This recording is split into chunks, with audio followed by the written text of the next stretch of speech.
All right, so welcome everyone to the Zoom room. Nice to have you back, John. Nice to see all the ladies there, which is great.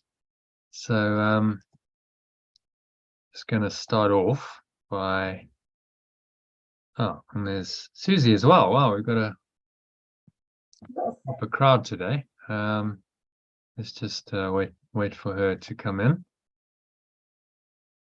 Hi, Susie.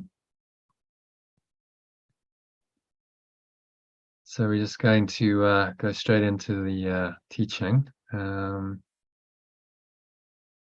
then we'll go into a meditation on the lesson and the instrument for peace, the levels of mind. So that's the format. Okay, so let's make sure Susie's with us. Hi, Susie. Can you hear us? Yes, I can. Hi, welcome. So I'm just going to share my screen. Let's just make sure we've got the correct one up. Okay, there we go. So this is today's quote, which I'm going to go into. So I'll just kind of speak to this. If someone wants to read the quotes, other people read the quotes, but I'll just to speed things up, talk about what I've written, and then if there are any questions or comments, we can have a short discussion about it. So Susie, would you like to read the quote? Okay. Do not burden today with the cares of tomorrow. Dragging the future into the present is one chief cause of spiritual weakness. Anxiety does not empty tomorrow of its troubles, but it empties it of its strength. It does not escape the evil, but disenables us from bearing it when it comes. Disenables. I got that wrong. Yeah, disables us from bearing it when it comes. So not exactly a new idea, but we drag the future into the present, and that weakens us spiritually, because spiritually only the now is real. The now is a portal to eternity and our true awareness. So we then, by worrying, we go away from that, and we're denying our true self, and that is the essence of weakness, which then has deleterious effects on our mental, emotional, and spiritual well-being. So this is really, it's kind of a modern disease. I did a bit of research on the statistics around this. So apologies, you haven't got your email yet, because I just kind of got into this and it took me a bit longer than normal. But you'll get it after this, and I'm reading it to you now. So about 6% of the UK population apparently suffer from anxiety disorder. And that's just the official statistics. Those are people who've actually been diagnosed with this thing called anxiety disorder, which is basically chronic anxiety. Globally, 284 million people officially had anxiety disorder in 2017. So just to give you a benchmark to compare this figure, there have been about 669 million reported cases of COVID-19 in the whole world since the pandemic started 3 years ago, should make the annual average number of people well less, about 220 million odd, well less than the 284 million people suffering from chronic anxiety. And those are only the ones who've been diagnosed, presumably in sort of first world countries. So this is kind of it's a modern pandemic, this anxiety that so many people experience. It's the hidden modern pandemic that causes far more suffering than a condition like COVID-19, which 99% of people recover from in a few weeks. But anxiety, you don't recover from it unless you find help to correct your mind. Some people have suffered from it for years, and there's no quick, easy fix, apparently. So these are only the chronic cases that have been reported. So the question is, how many people experience persistent, nagging anxiety that's not diagnosed as chronic, that's enough to sap the enjoyment out of their lives and make them more susceptible to various other diseases, because it lowers your immunity and your resistance to disease. In fact, disease is hyphenated. If you hyphenate dis-ease, it tells you exactly what it is. It's a dis-ease in the mind that causes then the disease in the body. So as Deepak Chopra points out in this quote, stress and anxiety are really one and the same emotion. So he says stress is best defined as the perception of physical or psychological threat. So you perceive something is outside of yourself that's threatening you, and then that picture is like a hand coming to threaten you. And this is all happening in our minds. That's the thing. It's not a real threat most of the time, because if it's a real threat in the moment, you deal with it in the moment. It's not a worry. It's absolutely present, and you can be very present in dealing with it. You don't have to go into fear to deal with. You can deal with it in a flowing state. But stress is really fear in another name, perception of some kind of threat to your health and well-being, to your very existence, to your life. So if we look at the figures for stress in the workplace to get an indication of how pervasive anxiety is in our society, it's quite revealing. So this workplace health report in 2022 revealed that 67% of those surveyed reported moderate to high levels of stress. So that's 2/3, while only 9% of them reported low levels of stress. So stress is the norm, certainly in the workplace. But as you know, most adults are working in some way, shape, or form. This would seem to be a commentary on our default state of our society. So we live in a society in which stress and anxiety are the norm rather than an exception. But the question then comes, well, what can you do about it?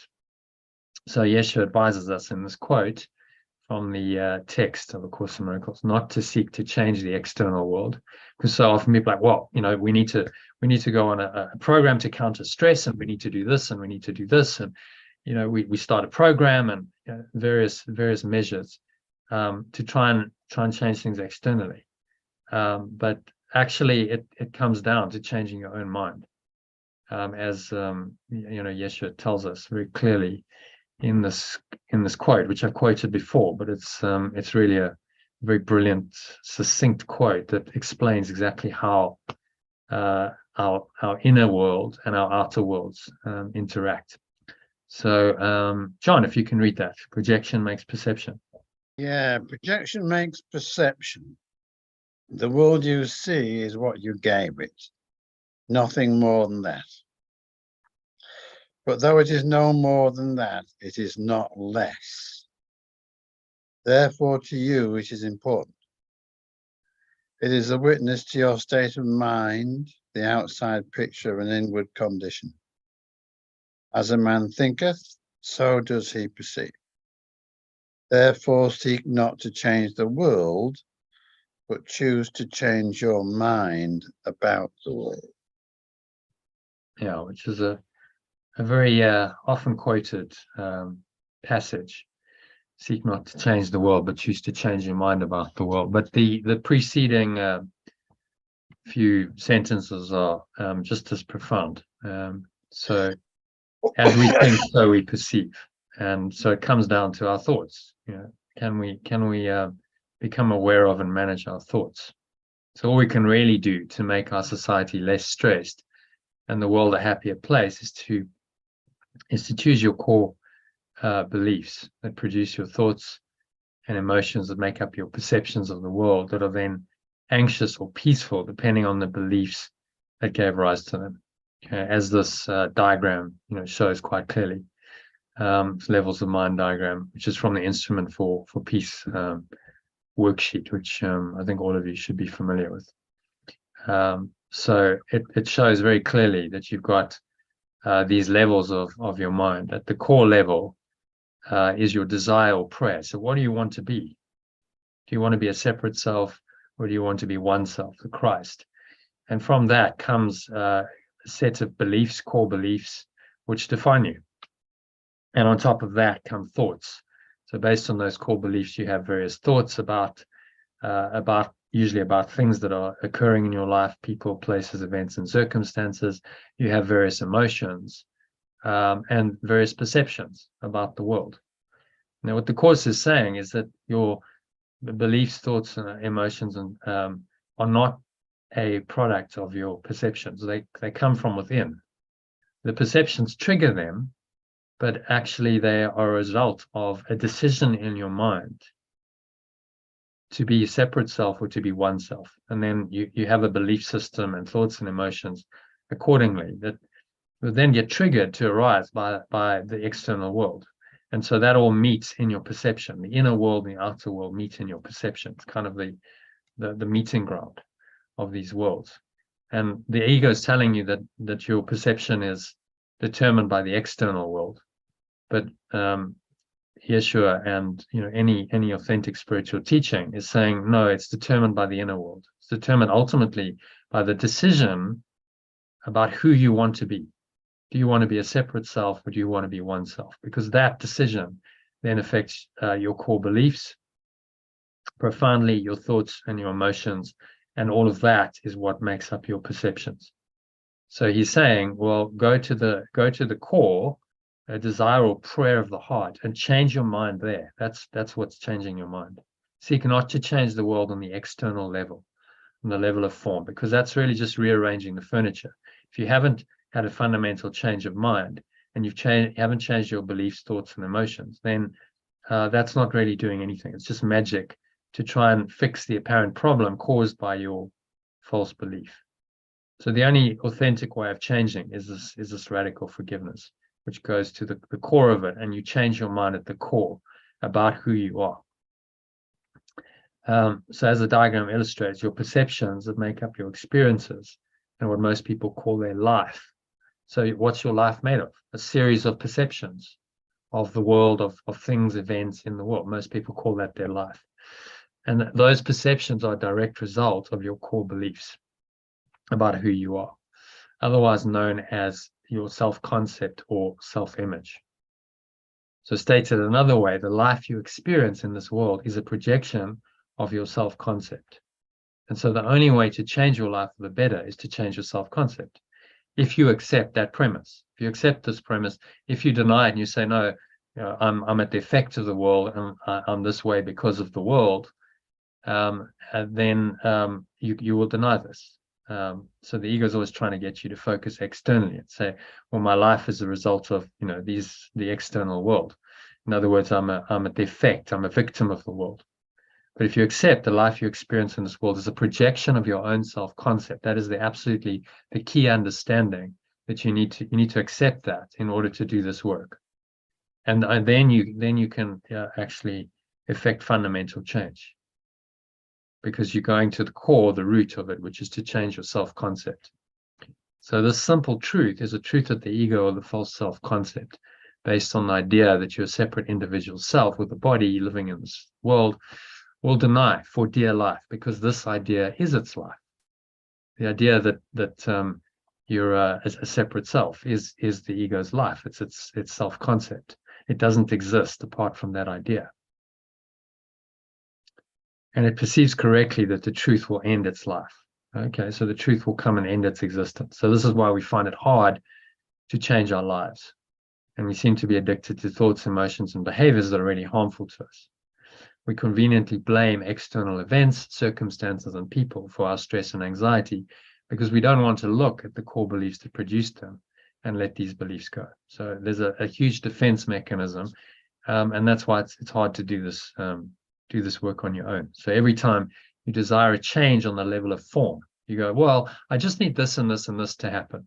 Let's say I've got financial worries. I just need more money. Relationship problems. I just need a new partner. Health problems. I just need to go on a crash diet. These kinds of solutions on the external level to apparently fix the problem. You're really avoiding looking at your own core beliefs or self-concept and denying the source of your healing, happiness, peace, and well-being that lies beyond the core beliefs or self-concept, which is your own true awareness, your own fundamental awareness, your own true nature, before any false beliefs veiled it. And it's interesting, I mentioned this yesterday, but I thought I'd make it more explicit, that veil, evil, and live all have the same letters in a different order. And that's no accident. So evil is the veil of illusion. Our false self-concept or ego is woven to cover over the truth and really make us live backwards. Evil is just live spelled backwards. So it makes us live backwards, live apart from who we are. You know, as Yeshua says, what is life but to be yourself? So how can you think that you're something else than yourself and think that that is a true life? It's a false existence. It's living backwards. It's the very essence of what we call evil.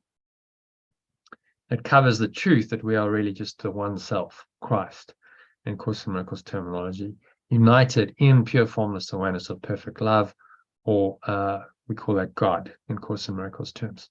So we are united by this one self, one identity, in an experience we call pure formless awareness of perfect love. And in truth, there's only that awareness. That's the central teaching of the Course. There is only that awareness, and everything else is false, because it's coming from a false idea of separation from this awareness. So therefore, letting go of your belief in the so-called veil of illusion, that is the world, will also help you to let go of your belief in your false self-concept, that you're an individual person living in the world with various threats to your so-called life. And looking at getting to the root, the core of the self-concept, is the only way to stop the anxiety and the stress that plague the modern mind at their root, because the root cause is the self-concept. Which is why we call it radical forgiveness. So radix, from which the word radical is derived, means root in Latin. So it's really getting to the root of the problem, which is your self-concept, your own self-definition. That's false. And to get to the root of the problem, which is what you think of as yourself on your own, is extremely difficult because of your ego's resistance to the process, because it's literally fighting for its life, and it has the whole world as its defense mechanism. So it uses things in the world, experiences in the world, to trigger you and defend itself. And then apparently, you know, you're upset because of something external happening. Someone said or done something, something's happened or hasn't happened in the world, and that seems to justify your fearful, upset state.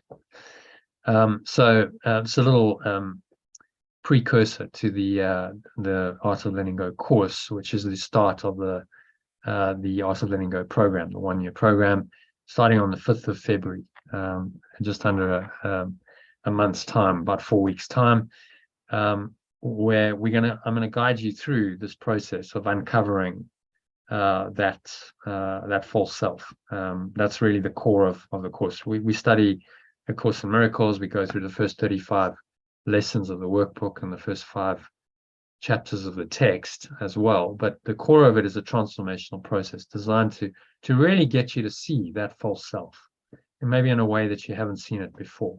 Because when you do that, then there's the undoing can happen. You can turn it around. We do a session called Flipping Your Flop once we've done the naming your game of naming the ego's game, and that reveals your essence identity in a very powerful, emotive way. I've seen, you know, people really getting it on a deeper level than ever before, because it's not conceptual. You actually go through a process and you experience it. John's actually done it. So John, maybe you can give us a little bit of your feedback on, because no one else has actually. You all came in subsequent to that first 6 weeks. Well, I felt as though I kind of didn't get much from it, to be quite honest, Jono. Great. Well, I appreciate your honesty. Yeah. I do want to be honest, because I felt this can be equally me as it is the process, but I found it a bit superficial. Okay. It didn't move me. Now, that can be my resistance to it. What I'm going to invite you to do is to join it again and go through the process again. I know. Because I think that's probably some of the explanation. I'm not averse to joining it again. But that's how I experienced it last time. Hmm. Okay, well, give it a go next time in February, March, because we'll be doing it again, and with a different group of people, so you get different feedback, and it'll be interesting to compare, you know, your previous feedback, because you still have a record of it. I feel as though I am going through a big transition myself. Actually, I feel as though I feel as though I've been driven all my life, and I really want to kind of find a new way, which isn't driven. I am actually just is the question. Yeah, well, it's my own sense of not being enough, whatever, not being good enough, and having to do more. Which is that self-concept. So yeah, and recently I've never had flu in my life, but I came down with flu on Christmas Day, and I am still suffering this bloody post-viral fatigue thing. And I do feel I am being called to let go big time, and which includes being very, very honest with myself and others.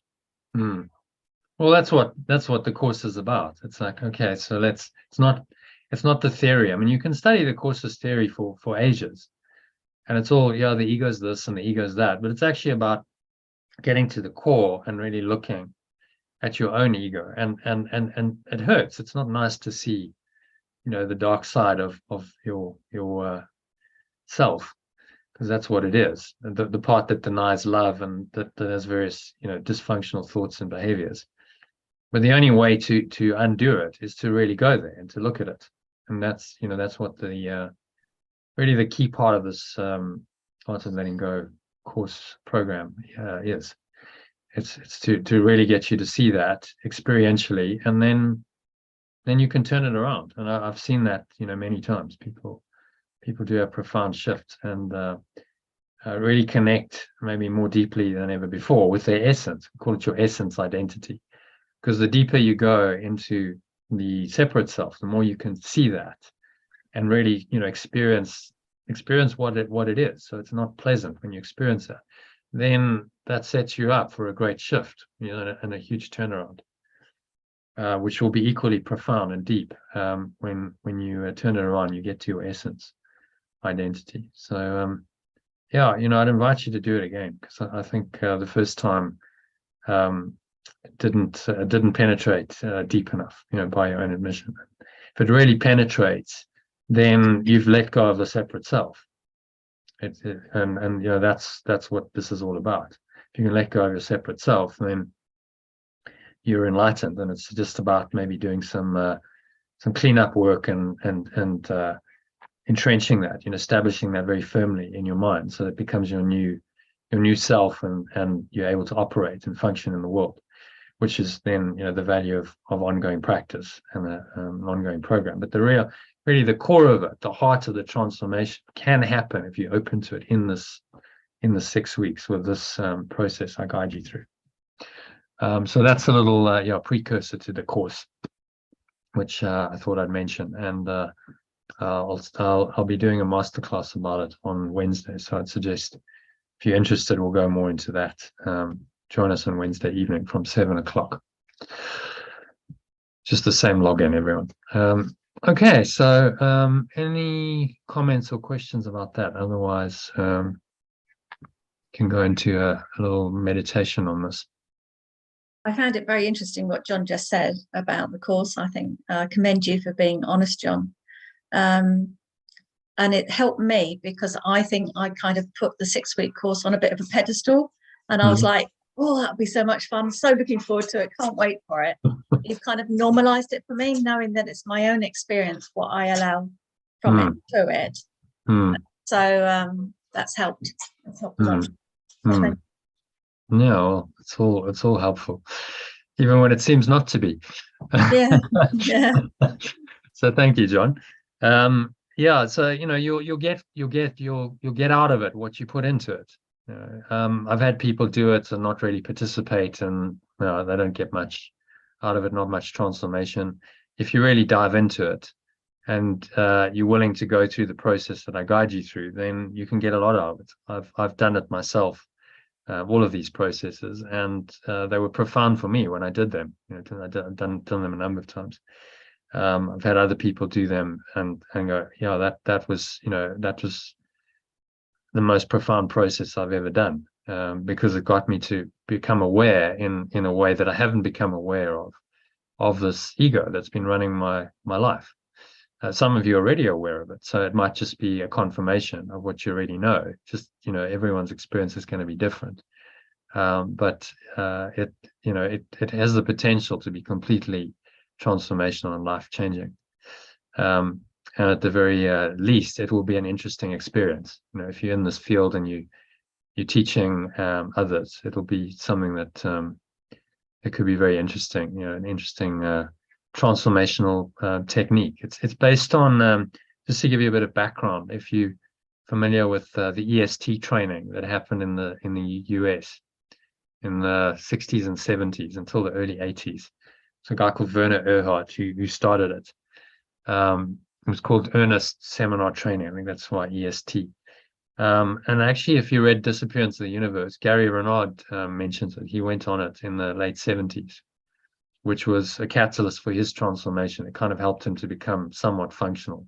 Before that, he was addicted to alcohol and drugs, and really just was not functional for most of the 70s. And then that helped him to kind of let go of a lot of that heavy egoic stuff that was sabotaging his life.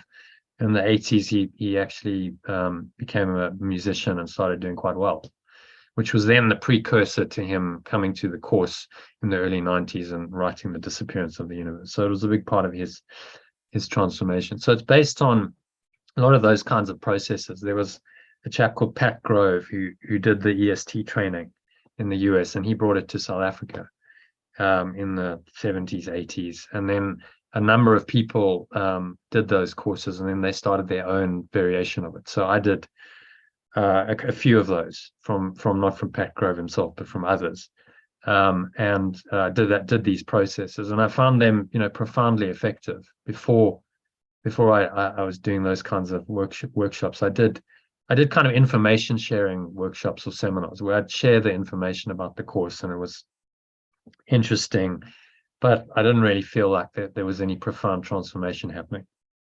And then as soon as I started to do these experiential processes, it was like, whoa, okay, so you can actually see people shifting in front of your eyes, and it is much more intense. So it's not for everyone. If you just want more information, then it's not the kind of process for you. But I think everyone here is beyond that. So I'd invite you just to step into it with an open mind and just give it your all, and allow the spirit to use it to help you. Well, do you have a flyer that explains that? Because I know people that know about the EST training who would be interested probably to know that background to it. So, perhaps a sort of a paragraph. Not really. I'd suggest invite them to the masterclass, because I'll talk about it, and then record it as a presentation, so they could. Well, I have done, but you can lead a horse to water. So I have to you think that thing. might be a hook point for them, that it's related to okay, I'll put something together. Might just be a short paragraph or two. Yeah, that's what it needs. That background is useful, and people I know are very keen on Gary Renard's work, so that would be of interest to people. Yeah, great. So I'll send something out tomorrow about that, probably as part of tomorrow's message. Yeah. Is it going to be the same format, sort of middle of the day for a few hours? Is that how it works? What, the masterclass? No, the 6-week program. So we're actually going to do 2 sessions a day, because there's too much material to cover in the one. So they might be shorter, but there'll be a 12:30 middle of the day, and then there'll be an evening one as well. Oh, okay. To try and cover both of it. So it's quite intense. But you know, if you can't make all the live sessions, you can make the recordings. But the idea is to just immerse yourself into like a lot of the foundational stuff, you know, things like this instrument for peace and the integral model and the scale of consciousness, David Hawkins' stuff. You know, I cover it in that. You know, we've kind of, I refer to it often, but that's sort of the foundation. Plus, there's the course material. So there's the lessons and there's the text. So in the evenings, I want to focus on the text and actually go through it in some detail, so that we've got all of those recordings. Because this year the focus is on the text, and so yeah, that'll be the structure. There's going to be a lot in it, but it's a foundation. It's a groundwork for the whole year. So I can encourage you to make as many sessions as you can. Or if you can't make the live ones, listen to the recordings afterwards. Yeah, so I'll talk more about it on Wednesday evening in much more detail. Okay, so any other comments on this? Questions, thoughts to share? Otherwise, I was just going to comment on what you said about veil being live and evil. And I know that belief is be life, rearrange whatever that's belief true is the life you have. Yeah, the be life, exactly. Yeah, it's interesting how words are formed when you really look at them. So live life, it's all pointing us to the fact that, you know, our mind is created, our life is created in our mind, and we are living the life that our mind has subconsciously created, and then we project it out, and then we experience it in the illusion as real. And you know, our job is to get to the core beliefs that sabotage us. You know, why aren't we always happy and peaceful and joyful? Because we have a set of beliefs that are denying that. And any transformational process is about getting to the core of those beliefs, and changing them, undoing them. Otherwise, it's not really transformational. You're just trying to fix things on the level of form. Okay, well, if I do this and this and this, then my life will be better, because my perception is that you know, my inner state is caused by the external world. So if we have a look at the integral model, the ego is telling you that your inner state, even if it doesn't even acknowledge this, but if it says, okay, well, I acknowledge there's a mind, but it says that your mind, your inner state, is a product of your external experience.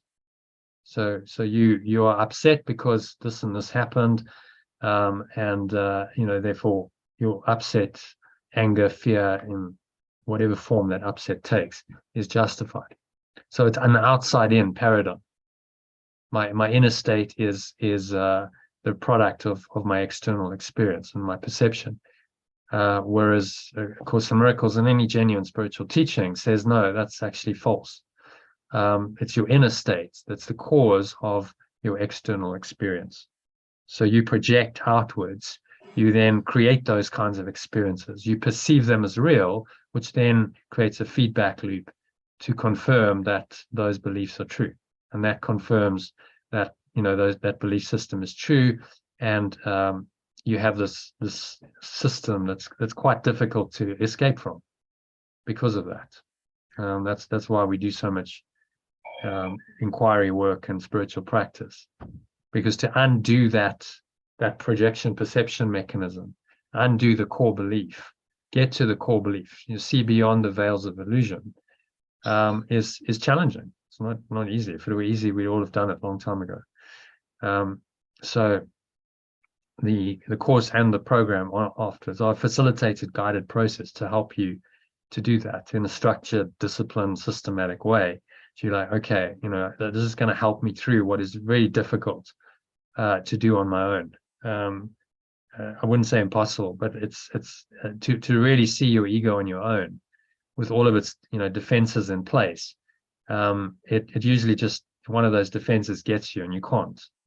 It distracts you, makes you tired, you give up, you just can't see it. So, you know, the value of a facilitated process is this someone who just takes you through it and you know, pushes you to do it, because you need that push to, you know, guide you through it, as willing as you may be.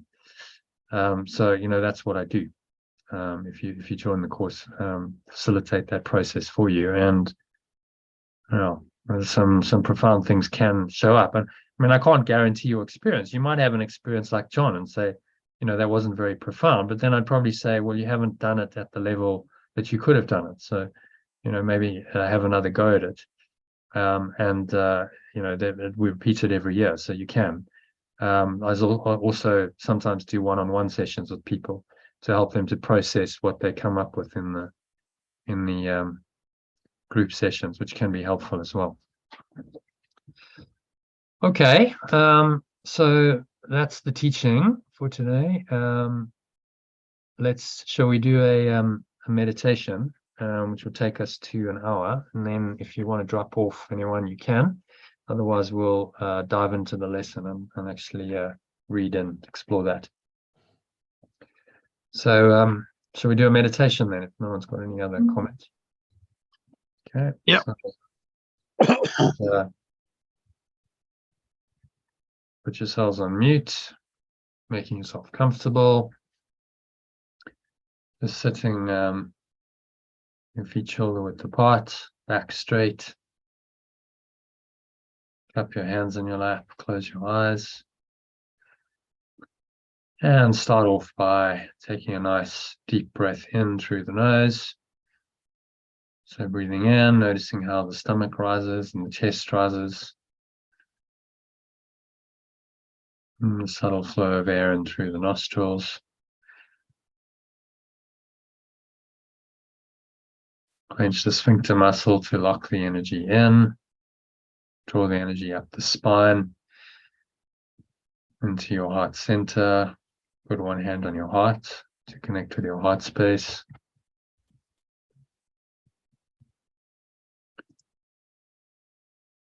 Just become aware of whatever thoughts and emotions are going on for you, particularly anything that feels negative, limiting, contracted, constricting in any way. Breathe into that.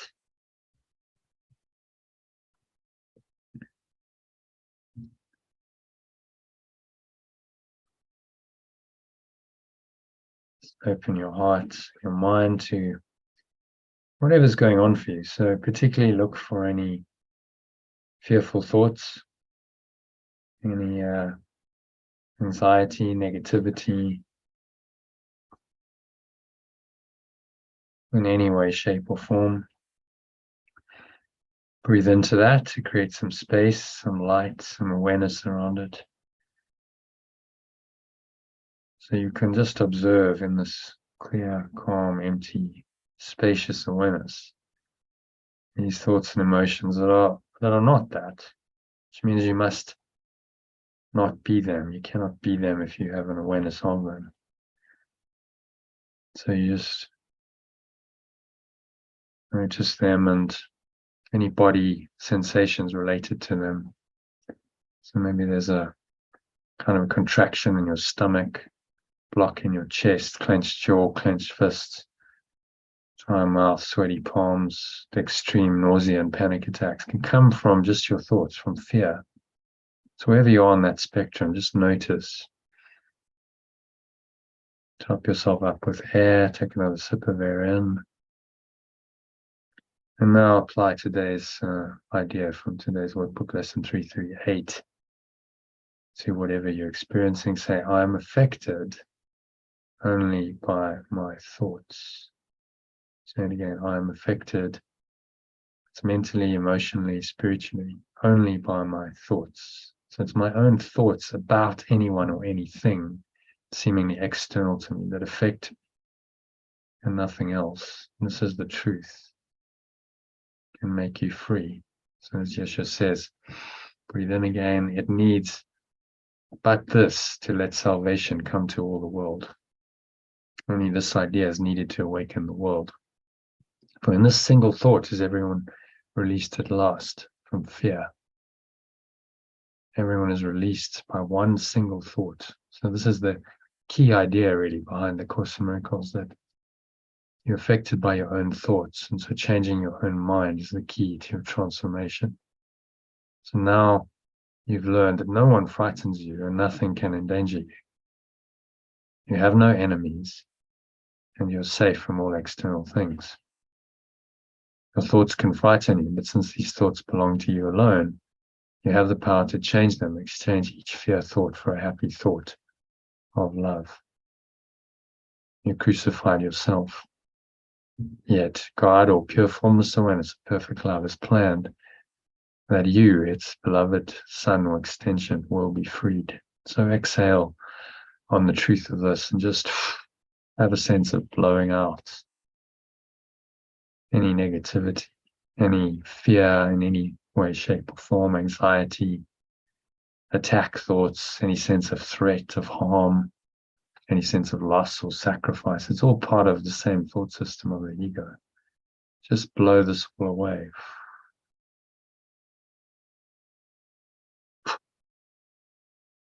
Bring the lower stomach into the spine, expelling the last remaining air out. Feel the air and the energy just subside back down the front channel of your body.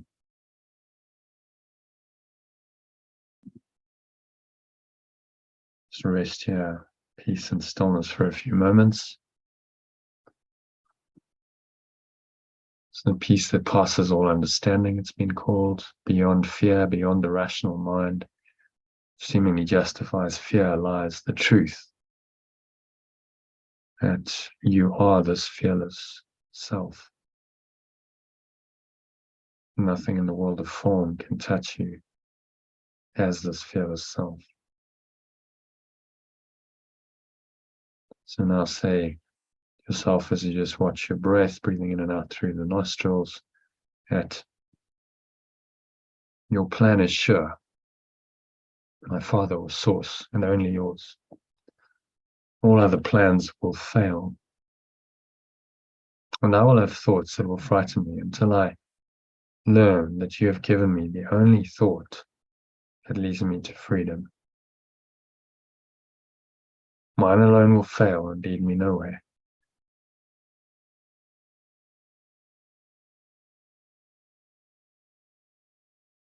The thought you gave me promises to lead me home because it holds your promise to your son or extension. So now just watching your breath, breathing in and out through your nose. So the subtle flow of air into the nostrils and out of the nostrils. Notice how the stomach rises and falls.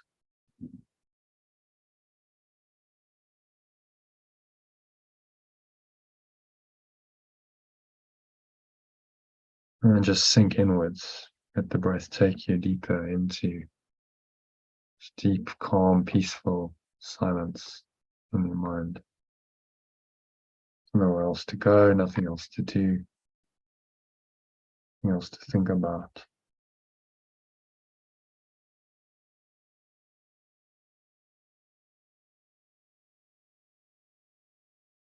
Just breathe, relax, be still, and surrender into this thoughtless awareness. And beyond thought lies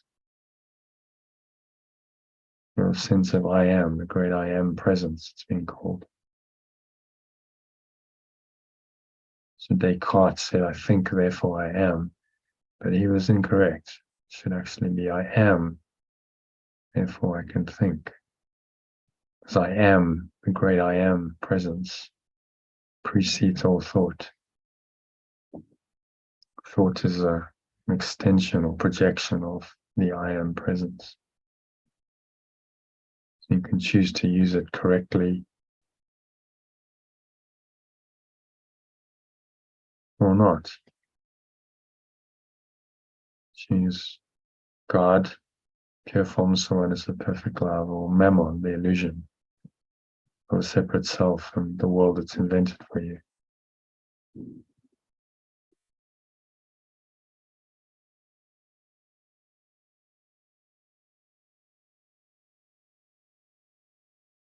So just sinking inwards with each breath, observe the breath, subtle flow of air flowing into the nostrils and out of the nostrils. Just let the breath take you deeper and deeper into this pure formless awareness of perfect love that lies deep in your mind.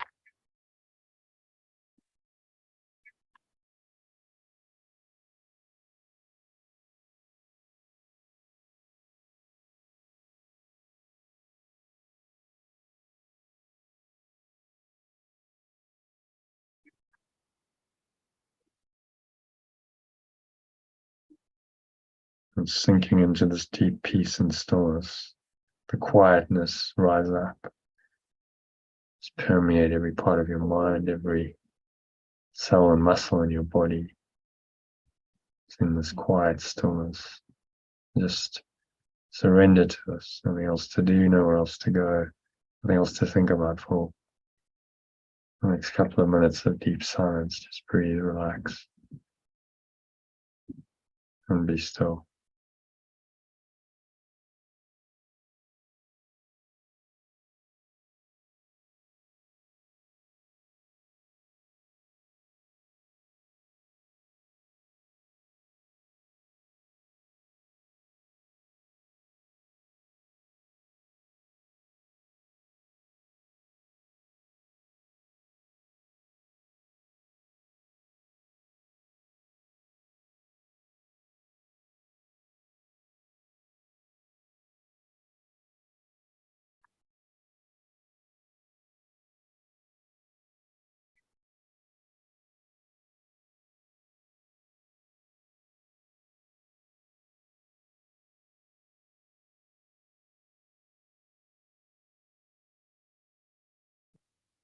And if any thoughts come in to disturb this peace, especially anything that feels negative, limiting, contracted, constricting, any fear thoughts, thinking about the future, what's going to happen,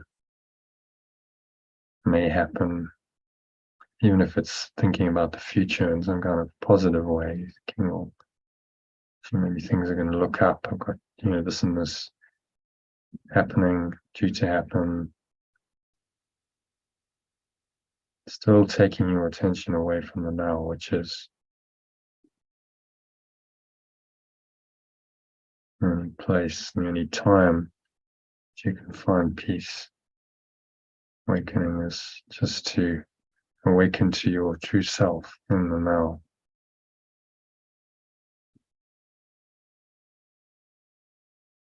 So just observe those thoughts, emotions, body sensations. Imagine they're like clouds just floating across your awareness. Dark clouds just blowing through your mind, but they have no true reality. The clouds are ephemeral. They have no substance. You cannot really obscure the blue sky beyond them, which is your pure formless awareness, or the radiant sun, which is source from you. So you can just choose to let the cloud patterns go now. Just blow them away. Exhale. Blowing them all away. So nothing as they really are. Going, gone.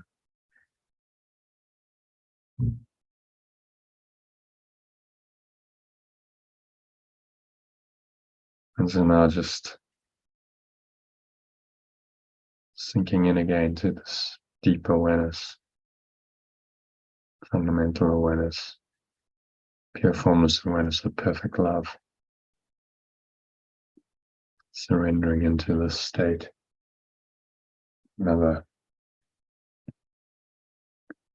couple of minutes of deep contemplative silence.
So just gently coming back, this deep state of awareness,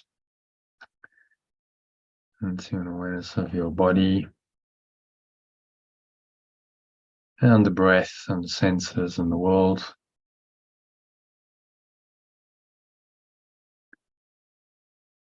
And on the count of 3, you're going to open your eyes.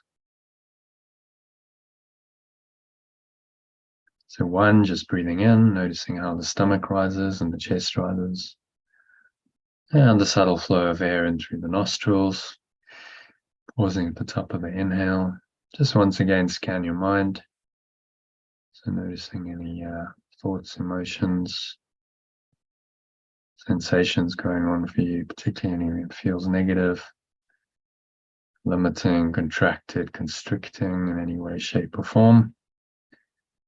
And you just let it go. Imagine it's just like a cloud, dark cloud. It's obscuring the light, so you just blow it all away. The breeze of your breath. To the nothingness that it really is. The lower stomach into the spine. Expel the last remaining air out. And then just rest here for a few moments in peace and stillness. So on the count of 2, notice the weight of your body. Pressing down into the chair, your feet touching the ground. Notice what you're feeling. Your hands touching. There's a subtle flow of air on your skin. Notice that. Notice what you smelling as you breathe that air in. Tasting. Notice what you're hearing. From this non-judgmental perspective, just awareness. Aware of the sense perceptions, but no judgment, no interpretation of them. Just keeps you rooted in this fearless state of true awareness. Fear is an interpretation, or is like how you interpret your sense perceptions. Creates fear or not. So it's not judging is a huge part of letting go of fear. And so on the count of 3, you're going to open your eyes, just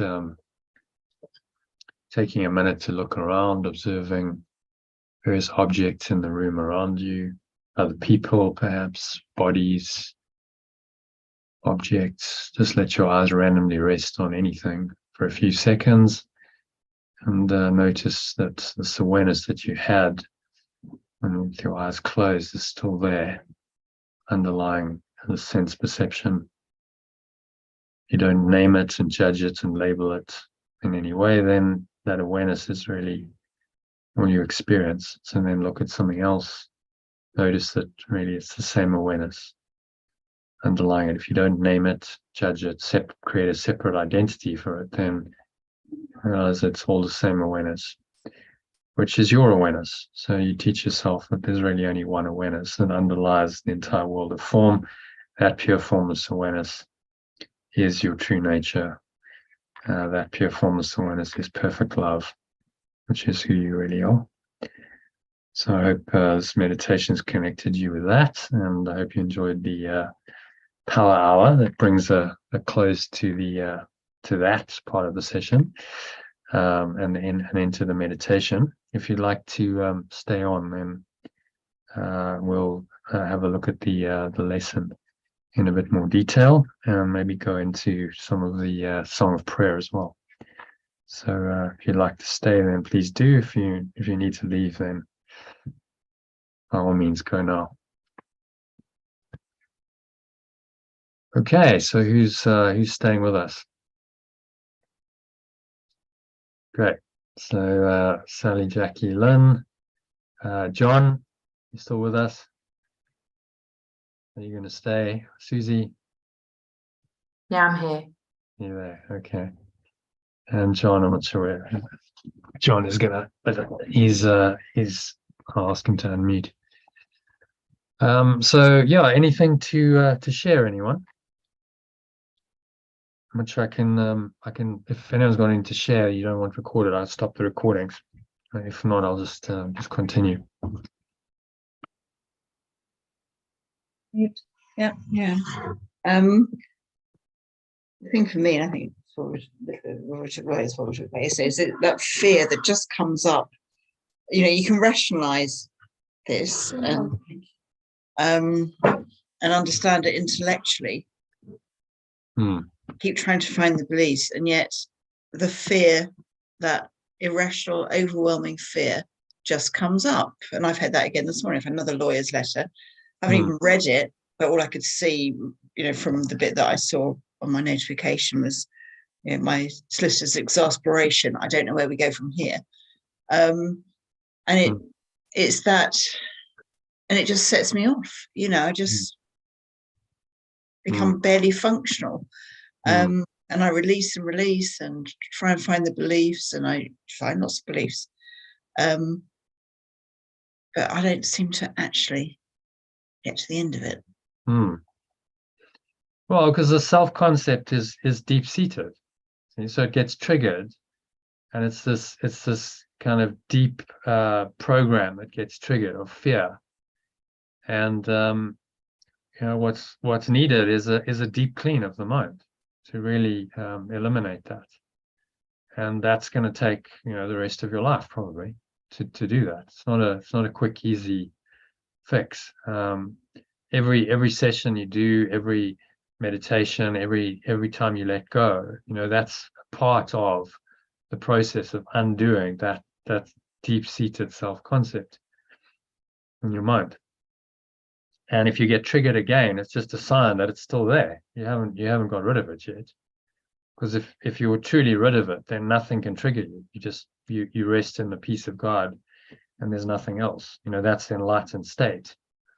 But that's the highest attainment of a human being, and you know, not many people have attained that, which is why we're all still here. So you just have to, you know, have a lot of determination and persistence to say, you know, I'm just going to keep practicing, keep doing this, because at the very least, if you practice and you let go of that fear, it at least helps you to function again, and you can you know, again, manage. If you stay in that paralyzed state, you know, it's the ancient fight or flight response that gets triggered.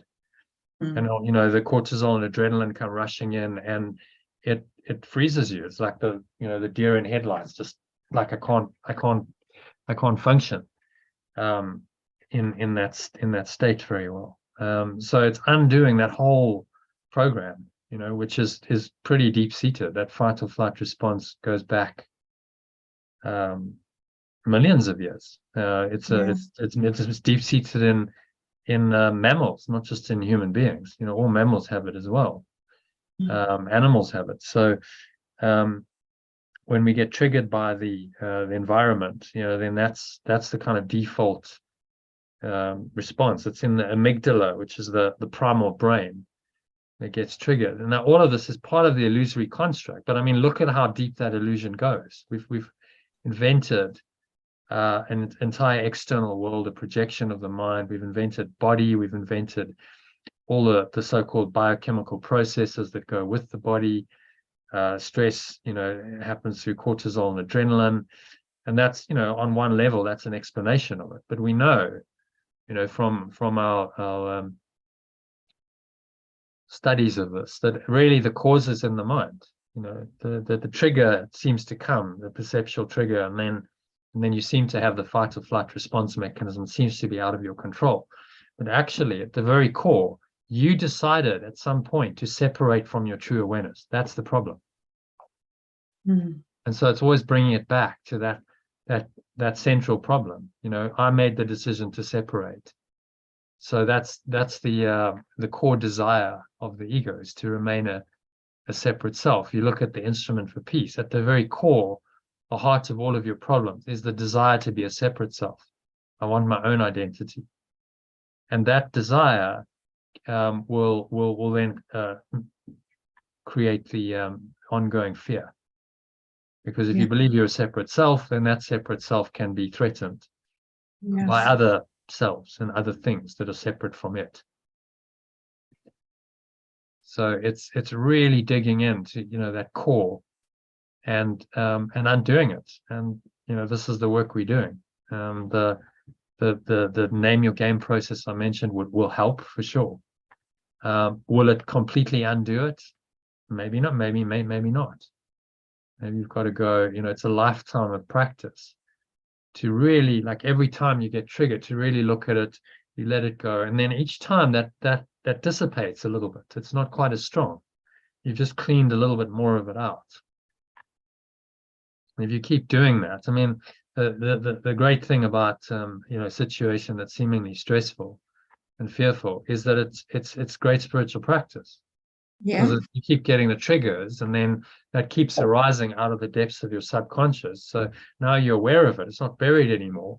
And now you can work with it. So, okay, well, there's the fear again. So I see it, and I'm willing again to bring it into conscious awareness and let it go by understanding that that is not me. Yeah. No, that is not you. That whole thought emotion that arises is a false thought emotion based on a false self-concept, which your mind is identified with, but it's not you. It's not, you know, that self isn't really you. It's just an imposter pretending to be. That's trying to now come in and hijack your mind, take over, and pretend to be you. Yeah. And that's its, you know, its defense is it loves the things that trigger it. So it'll love a drama like, you know, you're involved in because it triggers the pain body, as Eckhart Tolle calls it. It triggers all of that thought emotion to arise, and that pain body is then you know, confirms that you must be a separate self, because only a separate self could feel those kinds of thoughts and emotions. Yeah. So they're the justification for the separate self. They're the veil of illusion of thoughts and emotions pulled over that the one self that cannot experience those thoughts and emotions at all. In pure formless awareness of perfect love, they simply don't exist. So deep-seated, you know, in your psyche, and it's in human psyche. It's in, you know, it's in all of us. We share the illusion of the ego. But you know what Yesh is saying to us is, look, if you want to, you can actually get out of this. You can undo this entirely. And he is the example of someone who did that. So it is possible. But I mean, to get to his level is, I mean, who knows how many lifetimes he had to get to that final one where, you know, he did it. So, you know, all I can say is just persist. It's like, well, you know, what are your choices? You're either going to believe in that false self and fear, or you say, no, you know, this won't do. I'm going to let this go. Yeah. Carry on. Keep working at it. Keep working, you know, because what else can you do? Mm. If you say, well, this is true and real, then the fear overwhelms you and you become non-functional. And, you know, that if you accept that level of fear, it would cause you, you know, to go into a state of depression, you know, nervous breakdowns, these kinds of conditions. So your only choice is, well, I've got to let this go. You know, it's temporary, it's blowing through my mind, but I know there's an awareness in you, at least, Jackie, that you know that that's not you. Am I right? You know that Oh, yeah. that's you. So that's good. Even while that you're being triggered and that's all arising, there's still an awareness that's there that says, okay, I know that this isn't true. Am I right? Oh, yeah. Yeah, yeah, absolutely. Even in the extreme of it. So that's good. You know, it's like, okay, there's still that awareness. I'm being triggered. I'm experiencing this, but there's still another part of my mind that knows that this isn't really true and it's not real. Which means that, that other awareness is always there. It's never leaving you, which is good. It's a good sign. Yeah, I'm very aware of the cortisol and the adrenaline. I mean, you know, I know it's a chemical response, but it's finding the thoughts that are triggering that chemical response. Well, you feel threatened. That's what triggers it. Yeah. Your separate self feels threatened, and it sees that as a threat to its life. So then, you know, it reacts as though someone's actually threatening your life, which is not the case. Yeah. It's very seldom the case in, you know, in our world anymore. But that's how it perceives it. So that's all perceptual. You know, so the fact is that you got a lawyer's letter which said certain things, had certain words on it. But you know, and you see your reaction is an interpretation of that that actually fairly neutral thing. Yeah, all the past stuff. It's like a Yeah, sort of it all comes up. avalanche of, you know, Your conditioned 6-7 experience years comes of up, and then that overwhelms the presence and just pure formless awareness, and the conditioned mind comes up, and then it projects into the future and goes, I'm going to be threatened, and there's going to be more of this, and oh my God, am I ever going to go? And it's a program that gets triggered, that you run, that your mind runs. yeah, But if there's an awareness that the program isn't you, then that's a good foundation to start from. yeah, And you just keep building that awareness and say, okay, patiently, persistently, I can let go of whatever those thoughts and emotions are, and I can return my mind to that awareness, and I can strengthen that awareness, because only in that awareness lies your salvation from it. That's the only place you're going to find any kind of peace and happiness, yeah, and that can ultimately resolve the whole thing for you. yeah, Help it all to disappear. And so you don't have to experience these things anymore. But right now you're being tested, in the hero's journey, you're being tested. That's good, because the tests are how you learn. mm, Have a look at the hero's journey. You're on this stage of the cycle.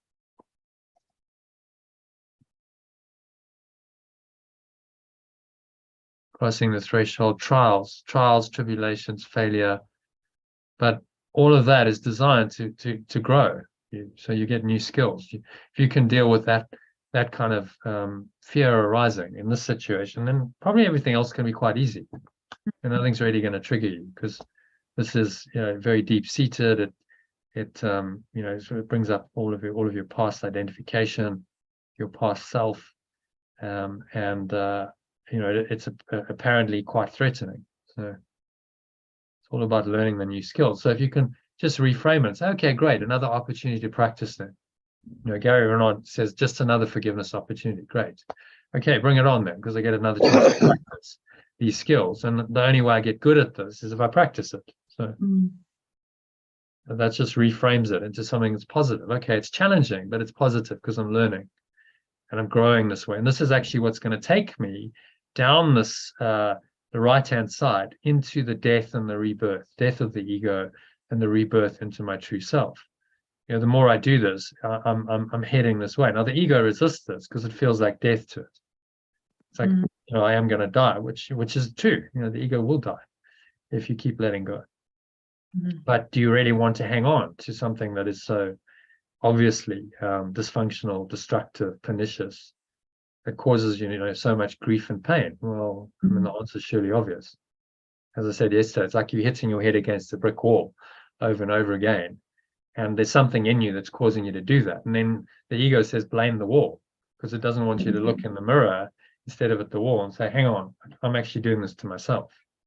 Who's causing me pain? It's not the lawyers, it's not your ex-husband, it's none of that. It's your own self, your own false self-concept that's causing you to react in that way. So that self then obviously needs to die, needs to be done away with. And it doesn't really die because it never really existed. Yes, just like you haven't really lost anything because it's non-existent to start with. So you've only lost an illusion of a self. It was never real anyway. So it thinks that it's real, and that there's huge sacrifice in that, but actually you've lost nothing. You've just restored your mind to its original state of pure formless awareness, which was your original state, and it still is, and it will forever be your original state. And then the imposter has just been routed out of your mind. So that's what's going on. It's a hero's journey because it's difficult. You get these challenges and it's not easy, and it doesn't feel comfortable or easy, but that's what you've taken on. When you say, I'm going to take on the ego. Okay, well, expect trials and tribulations and expect it to be tough, because undoing this, really it's a psychopath. It's totally irrational, fearful, insane. And and you've believed in it for so long, so fully, that it's going to take some undoing. Yeah, So I hope that helps.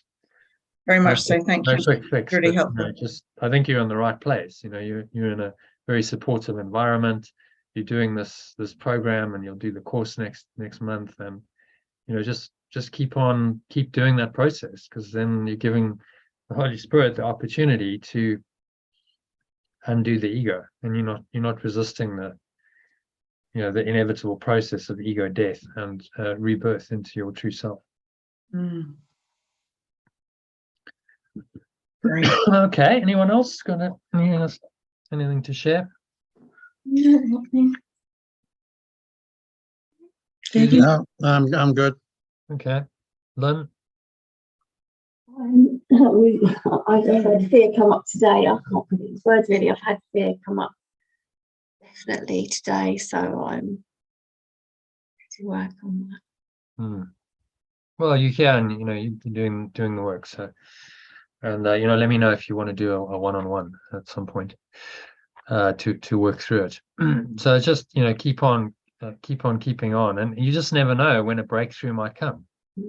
If you put yourself in the field of transformation like this, you just never know what might happen, because the Spirit can then work with whatever the material is within this field, and it could just pop out a deep-seated belief that's you weren't aware of. That could be a major part of the undoing of the ego. So let's have a look then at today's lesson, shall we?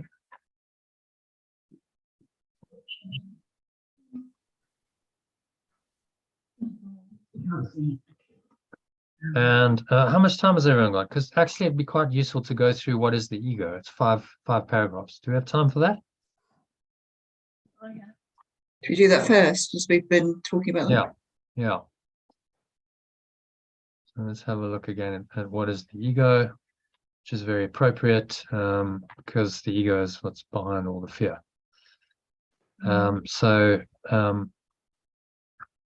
If you can read, Jackie, if you want to start, read first sentence, and then just read the alternative below in the grey, and then we'll just discuss each sentence as we go.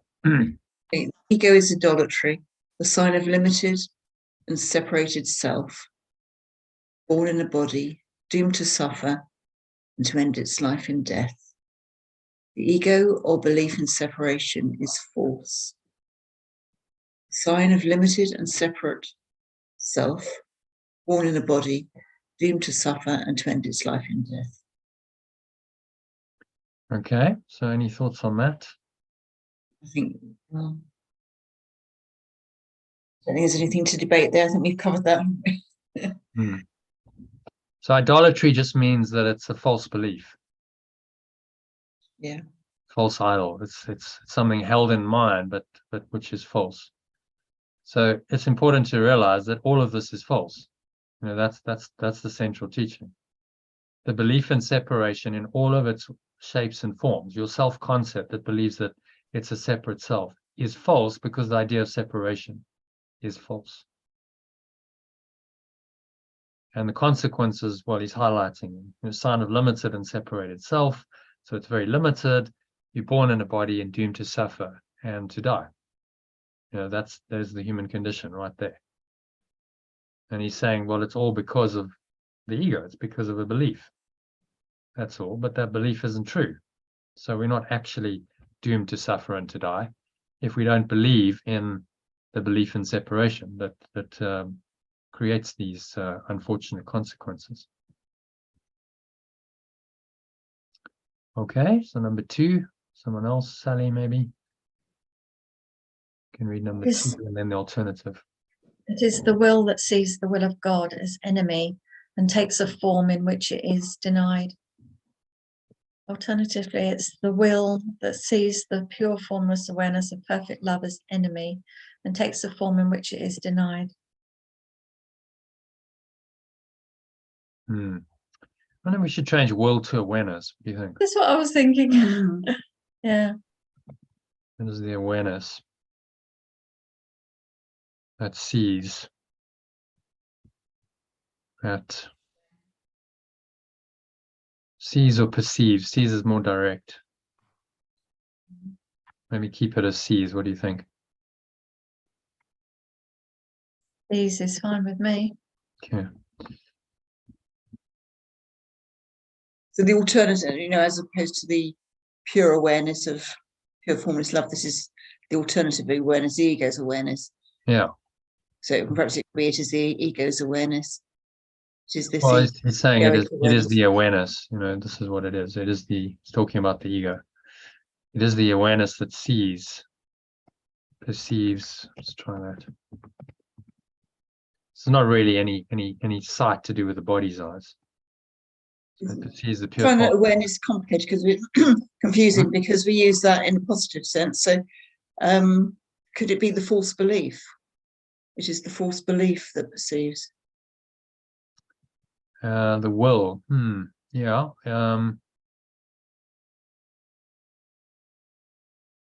Or the ego. Well, we said the ego is describing the ego belief in separation, and then he's saying it is It's the belief. Okay. it is Yeah. the belief that Belief that perceives. Because a perceives, belief that's better, isn't perceives. it? Yeah. Well, it's just Belief. it's the belief that It's a Hmm. belief pure of formless and perfect separation. love is the enemy. Yeah. Takes the form in which it is denied. Do So the you form that it perceive them takes in then? which it is denied is a form. You have a body that denies pure formless awareness. And the seeming fact that you have a body and you exist in a body is the denial of pure formless awareness, of perfect love. And we see this as the enemy. Our own true awareness has now become enemy to us. It's insane. Mm. How can you set up such an insane thought system in your mind? Your mind is now split, at war with yourself, which makes no sense whatsoever. But he has to highlight the insanity, which is what he's doing very explicitly here in this section. And takes a form in which it is denied. So the form is your body, and things that happen in the world are the form that in which deny love. So everything here we experience on the level of form is a denial of pure formless awareness of perfect love. Without exception, everything on the level of form. So the entire world, everything you've ever experienced in the world is a denial of that love, because there's no need for form in pure formless awareness by definition. So you're You have living in the experiences matrix. that connect you with love. You might, see beauty in nature that would connect you with that, wouldn't it? With love. Yeah, but then that is your interpretation of it, you see. So this is the only answer. The form of it, if you focus on the form, that form will deny the truth. Because the most beautiful thing in nature is going to die. Mm. So it's very beautiful, but it's very sad because nothing's going to last. It's going to die. You would have to interpret it differently and see beyond, the illusion of death and its form. So then you see the essence. What's beauty? It's a perception of the essence of something that is timeless and universal. You're not focusing on the form. There's something of its essence that transmits itself to you. So you see a beautiful flower, and if you're in your right mind, you don't focus on the form of the flower.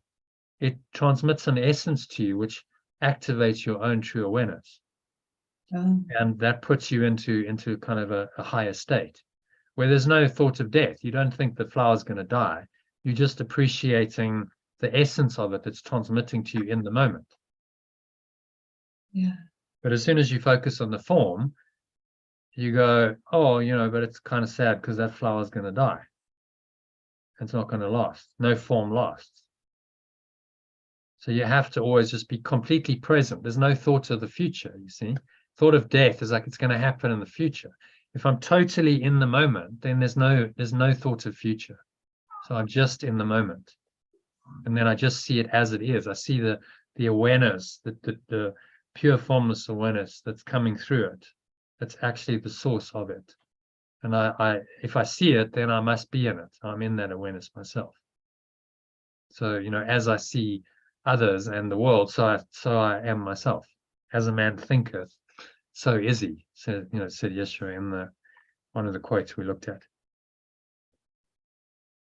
So if I'm rooted in my own true awareness, then I must see that awareness everywhere. And if I deny that awareness, then I see the denial of that awareness everywhere. That's how it works. Okay, so number 3. Lynn, do you want to read that?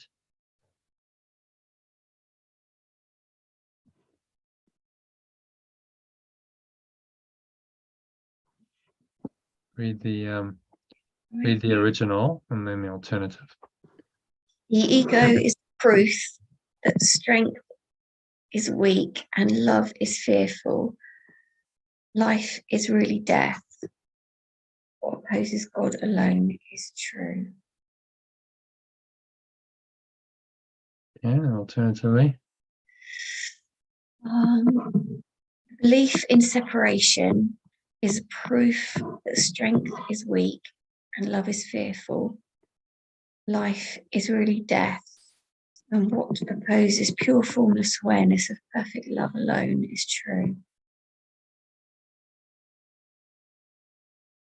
Okay, so any thoughts on that?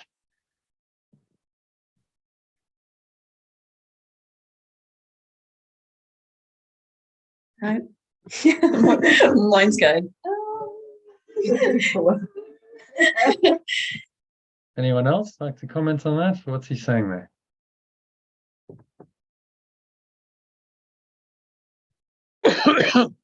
Well, I think is expressing here the determination in the belief in separation to prove that what we see is the opposite of what it is.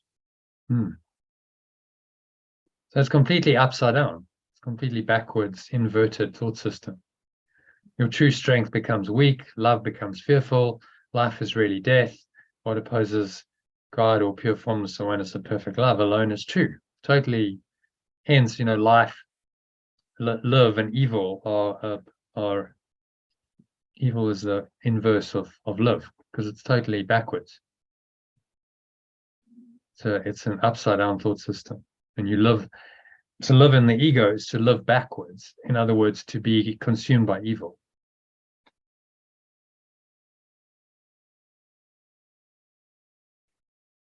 And it all just comes from a belief. That's all it is, a belief in separation. But you see, that takes the form of your separate self. You believe in your separate self. That makes the belief in separation true. Which is why we have to undo that separate self. To undo this insanity. And then he states it very clearly. The ego is insane. Or the belief in separation is insane.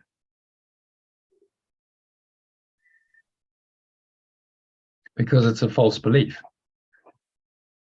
What is false must be insane. How can you deny what's true and believe in what's false? Only an insane mind could do that. Okay, and the next one, Susie, if you want to read number 2. The ego is insane. The belief in separation is insane. And then number 2 of that Oh, paragraph. sorry. Yeah. In fear, it stands beyond the everywhere, apart from all, in separation from the infinite. In fear, it stands beyond the everywhere, apart from all, in separation from the infinite. Infinite, yeah. Infinite. So it separated itself off from everywhere, from all, from the infinite. And now created a little self and a little world that's seemingly separated from the everywhere, the infinite, the eternal. Standing somewhere else. But really it's just in your mind. It's a mind created illusion. Because you can't really be beyond what's everywhere, can you?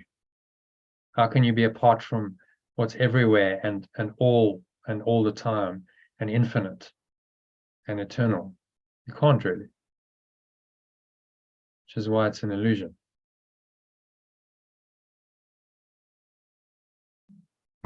Okay, does that make sense? Just wonder why the mind creates that separation, because I'm listening to everything, but it feels like when I'm listening, it feels like I'm creating a negative narrative towards what you're saying. Well, that's the resistance. Yeah, and that's what's driving me insane. And me too. It's doing my frigging nutting. It's like, listen now, the more you do this, the more you do this, you're doing it for your own benefit to help yourself and others around you. But pissing out, I just can't. It's getting beyond a joke, because it's like, the more I'm listening to you guys, I'm thinking, oh shit, it's in my head. It's that negative narrative that just won't. And I feel quite like, yeah, there is a denial of love there. You can clearly see that. But the more you're doing it and the more you keep saying, I am love, the voice is coming back and fighting the same bollocks. You know, you're not. You know, and you're having to, and that negative narrative is getting bigger and bigger. And it's like you're creating a new story now. This is what it feels like. I feel as if there's a new story going off in my head, because awareness for what? And then I think you say flip the flop earlier, but bloody hell, I've just flipped the flop thinking my awareness now is more into ego. And it's actually, it feels really ego driven now. And it's like, you know what, just switch the light off, because this is doing my head in now. Well, what's happened? Oh, thank you for your honesty. And No, but it's true. I mean, you know, the more and more you say, this isn't fair, I'm going to sit here, I'm going to confront this, but you can't stop what's going off in everybody's mind. And then you say, you're not the mind, you're not the body, you're not this. You're thinking, oh, wow, it's a good job I'm not doing anything, because I think I'd be actually having a karate chop somewhere, because you're consistently thinking, well, if I'm not the body, I'm not the mind, I'm not. It's like you're the only one setting yourself up to what? I don't get it. I just don't get it no more. well, to have an experience that's totally beyond all of it. That's where this is taking you. Pure formless awareness of perfect love is not an experience that the ego can have.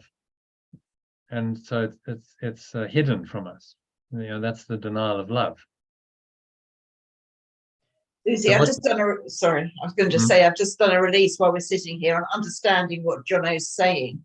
That helped, because, you know, it's, I know what you're saying, you know, at times it's just mind blowing, but there is, you know, a lot of resistance to understanding it. Yeah, I don't discredit anything Jono's doing, because I think it's great, but it's the whole, the more and more I sit here, it's that whole self-concept and that self-image that obviously I've had through my own experience, which you keep, you know, which is good that you're bringing it up and everything, but I think I kind of feel quite intense within me, and I guess that's what's coming out when I share how I feel about it.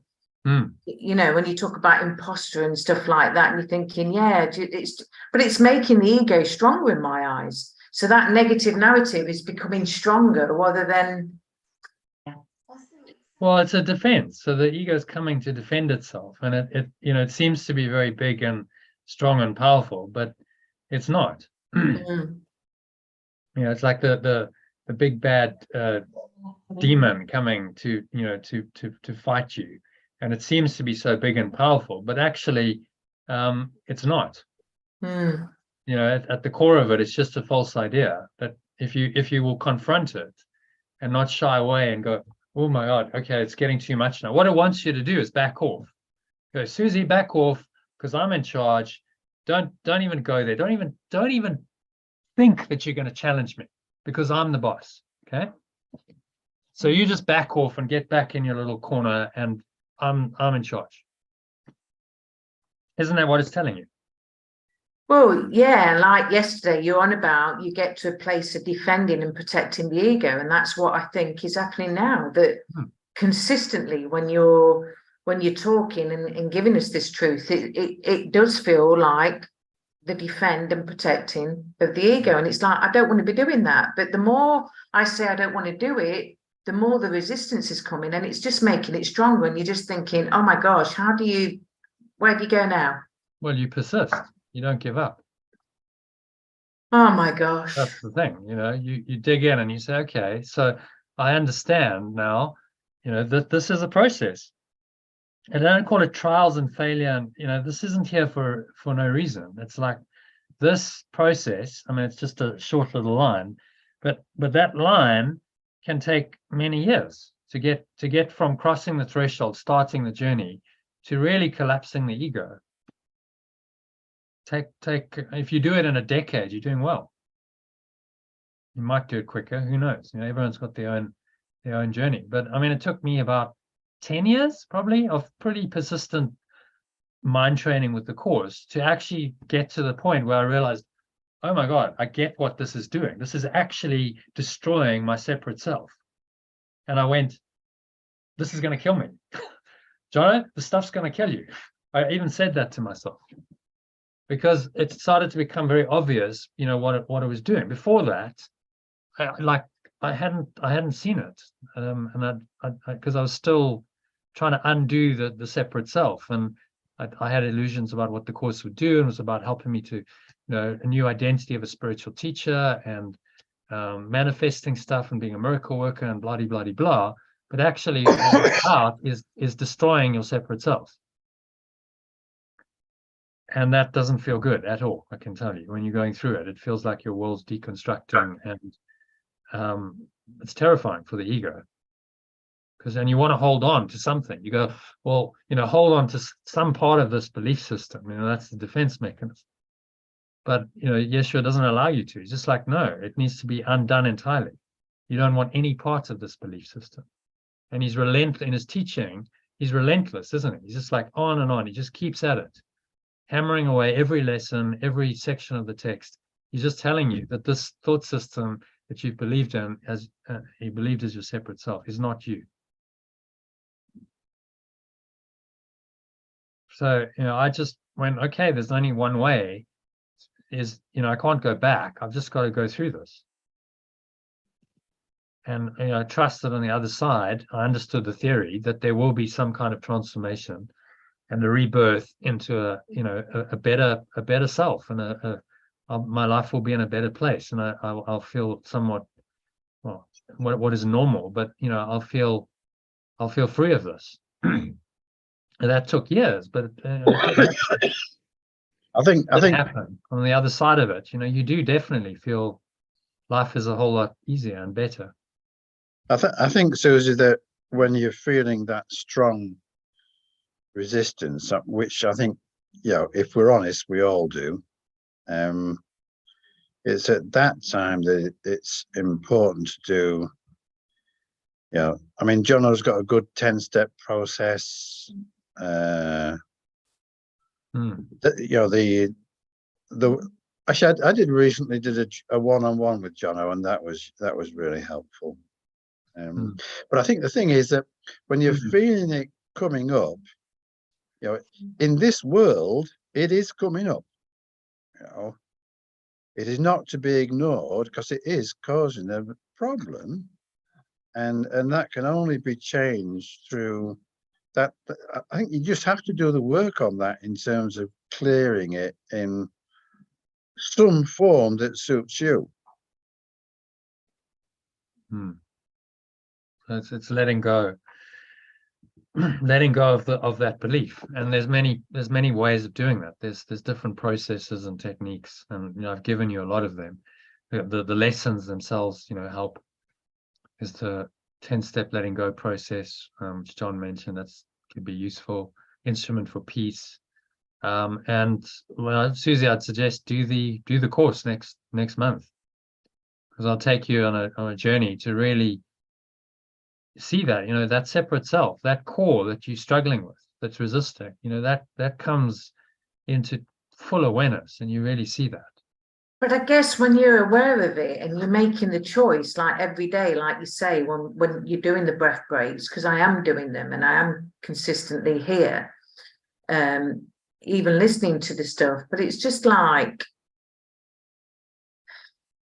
you know, you're making the choice as well. So I think I get really angry because you think, I wake up, I make the choice that I want to do this, otherwise I won't be here, you know. And then I follow what you say, what we do. And then there's just that realization that even though you're doing this, you're still choosing, you know, the separate self without even realizing it sometimes. But yeah, thanks, John. I like what you're saying. And I do the letting go and the peace. I only did the peace yesterday because something was on my mind. But I just feel that it just feels like you want to break because you're fed up of absolutely, you know, I didn't think that life was about, you know, I always say you're not here to fix or do anything like that. You know, just accept yourself for who you are. But well, that's the question. Who are you really? Ultimately, I thought I was awareness, but now I'm questioning myself.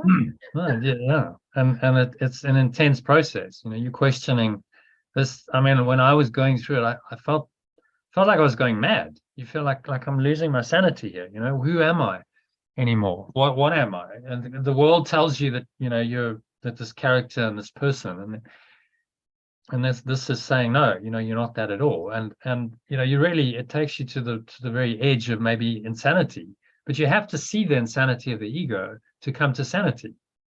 You see that? You have to really see that and go, oh my God, this is actually insane. You know what he's saying, it's not just words. It is this entity in me is actually completely insane. And I experience it firsthand. When you experience the insanity of it, it can be very difficult to deal with.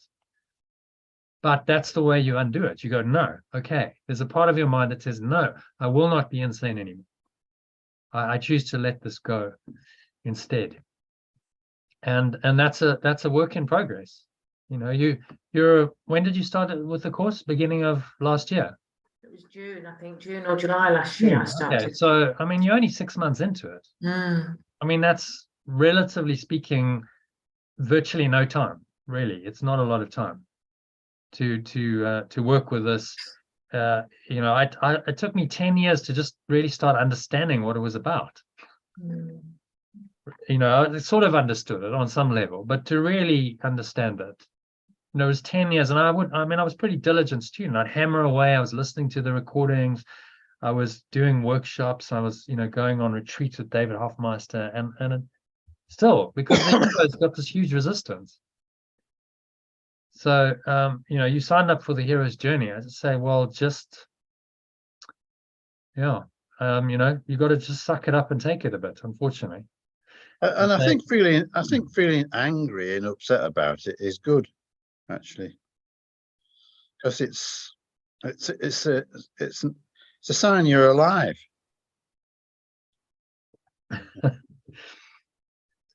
Well, there's I'll put my own 2 cents on that. If you're aware of the anger and the upset, and there's an awareness of it that underlies it, then that awareness shows you that you're still rooted in your true self, which is life, is the very essence of life. You know, anger and upset on its own, if there's no other awareness, then you're lost in it, and that's you know, that's not good. So is there another awareness there that's able to observe it? And there is, otherwise you wouldn't be here. But if you can honor the anger and work through it, then I think you get to the other side. Yeah. You know, the truth is you have to become aware of the ego and all of its games and its tricks in order to undo it. You're not just you can't metaphysically ghost over it or spiritually bypass. Oh, well, anger, but you know, none of it's really real, so that's fine. You actually have to go into it, feel it, experience it. It's not pleasant. Okay, but I'm not, and now in the depths of my anger, I'm going to let this go. And then there's a transformation in your mind. Okay, I can find peace from this angry state. I can let it go and I can find peace through whatever process. And that might take a few seconds, might take minutes, might take hours, but I can change this angry state to a peaceful one. And obviously, once you've done that, you know you can do it. So anger can't be real then. What I found worked for me was rather than telling myself I am pure formless awareness, perfect love, which kind of I was doing that from the ego point of view, that I tell myself I'm not Sally. And then that puts me in the observational mode. And the only option, if I'm not Sally, then I am pure formless awareness. So that's helped. I had this idea that I was in the cinema watching my movie of my life with Jesus or Holy Spirit. And then just one day I realized, oh, I'm watching it from the point of view of being the ego Sally. So when I was able to then blend into my story and then watch me on the movie screen as the avatar Sally, then I became, the pure formless, which works for me, just saying, oh, I'm not Sally. It just helps me step back from it all. Well, it's a good point. That's really the Course's methodology, saying, well, look, we're going to look at the ego and then you're going to deny it. The ego is the denial of truth. So if you deny the denial of truth, then that's the way back to truth. See? So he's getting you to look at it very clearly and then deny it. I'm not that. I'm not Sally. I'm not the body. I'm not a separate self. You do that, well, what's left must be your true awareness. And then being able to say Susie or Sally is experiencing anger. And then you're able to watch it rather than be it. Oh. So that entity in you, that separate self concept, is experiencing the anger. But if you can watch it, then you're not the anger. There's another part of your mind that has the awareness just to watch it, that is above it, beyond it, which tells you that there must be another awareness. If you were the anger, there would be no other awareness. You'd be consumed by it. But obviously, you'd always be angry then. If we were anger and fear, there would be no other state possible. Peace and love and joy, these couldn't be possible. There would only be fear and anger and hatred. Well, it's very obvious that that's false, because even the most angry people are not always angry. Like most people don't, even if they're quite angry, they don't live in a perpetual state of anger. They will have times where, they're reasonably okay. They can kind of just be, and then the anger will, surface periodically. So it's telling you that your mind's natural state cannot be anger or fear or any of these negative emotions. Otherwise, you would be in them all the time. And you're not. And there could be no other awareness. So just the fact that you can look at anger and say, okay, but I'm aware of that. And I'm aware that there's something else and I need to let this go. It means that you're not the anger and you're not the fear or whatever else you're trying to let go of. Okay, so number 4, so we move on. And it's terrible autonomy. Help me do that. Have we done it's terrible autonomy? I think so. And no, I think we actually number 3. I'm not sure. Did you read them? Yeah, I think it's number 3 that Yeah, you're. and it's insanity. I think. Yeah. No. In its insanity. You want to read that, Susan? In its insanity, it thinks it has become a victor over God himself. That's true, isn't it? Number 3. In its insanity, it thinks it has become a victor over pure formless awareness of perfect love itself. Yeah. So it's somehow triumphed over your fundamental awareness. I mean, it's ridiculous. How can you triumph over what's fundamental to your awareness, what gives you life? But that's the insanity of it.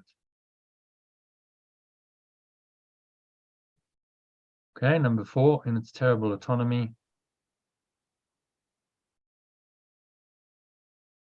And in its terrible autonomy, it sees the will of God has been destroyed.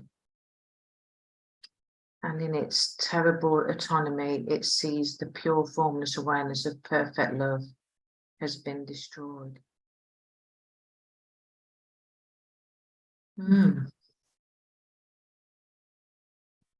So it's telling you that this this awareness has been destroyed, and its its awareness is the only awareness. Because it wants to possess your mind entirely. It knows that it cannot coexist with this awareness in your mind. So it's one or the other. You can't accept the ego and pure formless awareness of perfect love simultaneously. It's one or the other.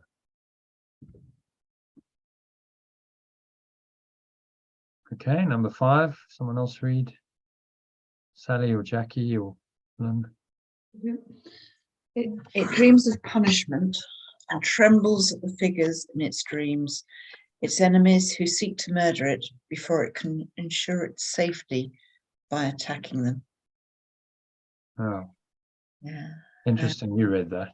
Yeah, I know. Figures in its dreams. There we are. Enemies who seek to murder it, or it can ensure its safety We by haven't yet attacking it. reached that, but could do. There you go. That's and you've experienced that thought system, and it's terrible. Absolutely. Yeah. I mean, that's exactly what's been going on, trying to get me in jail before I expose what's going on. So, it's an It shows it's defense by attack. Well, that's a saying, isn't it? Attack is the best form of defense. Yeah. Yeah. And then if you defend by attacking, it's the same pattern. And so Yeshua says, these are the chains that bind the mind: attack and defense and attack. And it becomes so overwhelming that just binds the mind into this hellish state in which the ego is in charge, and you're absolutely miserable, but the ego is happy because it's seemingly the victor over God himself, pure formless awareness of perfect love, and it's destroyed that in your awareness, and there's no peace, there's no happiness, there's no joy. Life is just about, well, I need to kill the other enemy before I'm killed. Kill or be killed. Yeah. The law of the jungle, survival of the fittest, which is the foundation of this world. Nature, people say, oh, nature's so beautiful. No, it's not. If you really look at it clearly, I mean, it's kill or be killed, the survival of the fittest. Everything's eating everything else, consuming everything else. I mean, this is not a loving world that we live in. The world of nature isn't, and neither is the human world. We just in a human society, we've evolved a little bit, so we don't actually murder people, but we do things like we attack them verbally, and we have lawyers and various other mechanisms of attack which we use, but it's the same intent. The intent is to kill and to murder the apparent enemy. Yeah, well, it's interesting. Really, I remember, shortly before we separated, commenting on the shelves of military strategy books in our house, and saying I didn't feel they were appropriate. But the response was, "Well, this is my family history, not my family, his family history."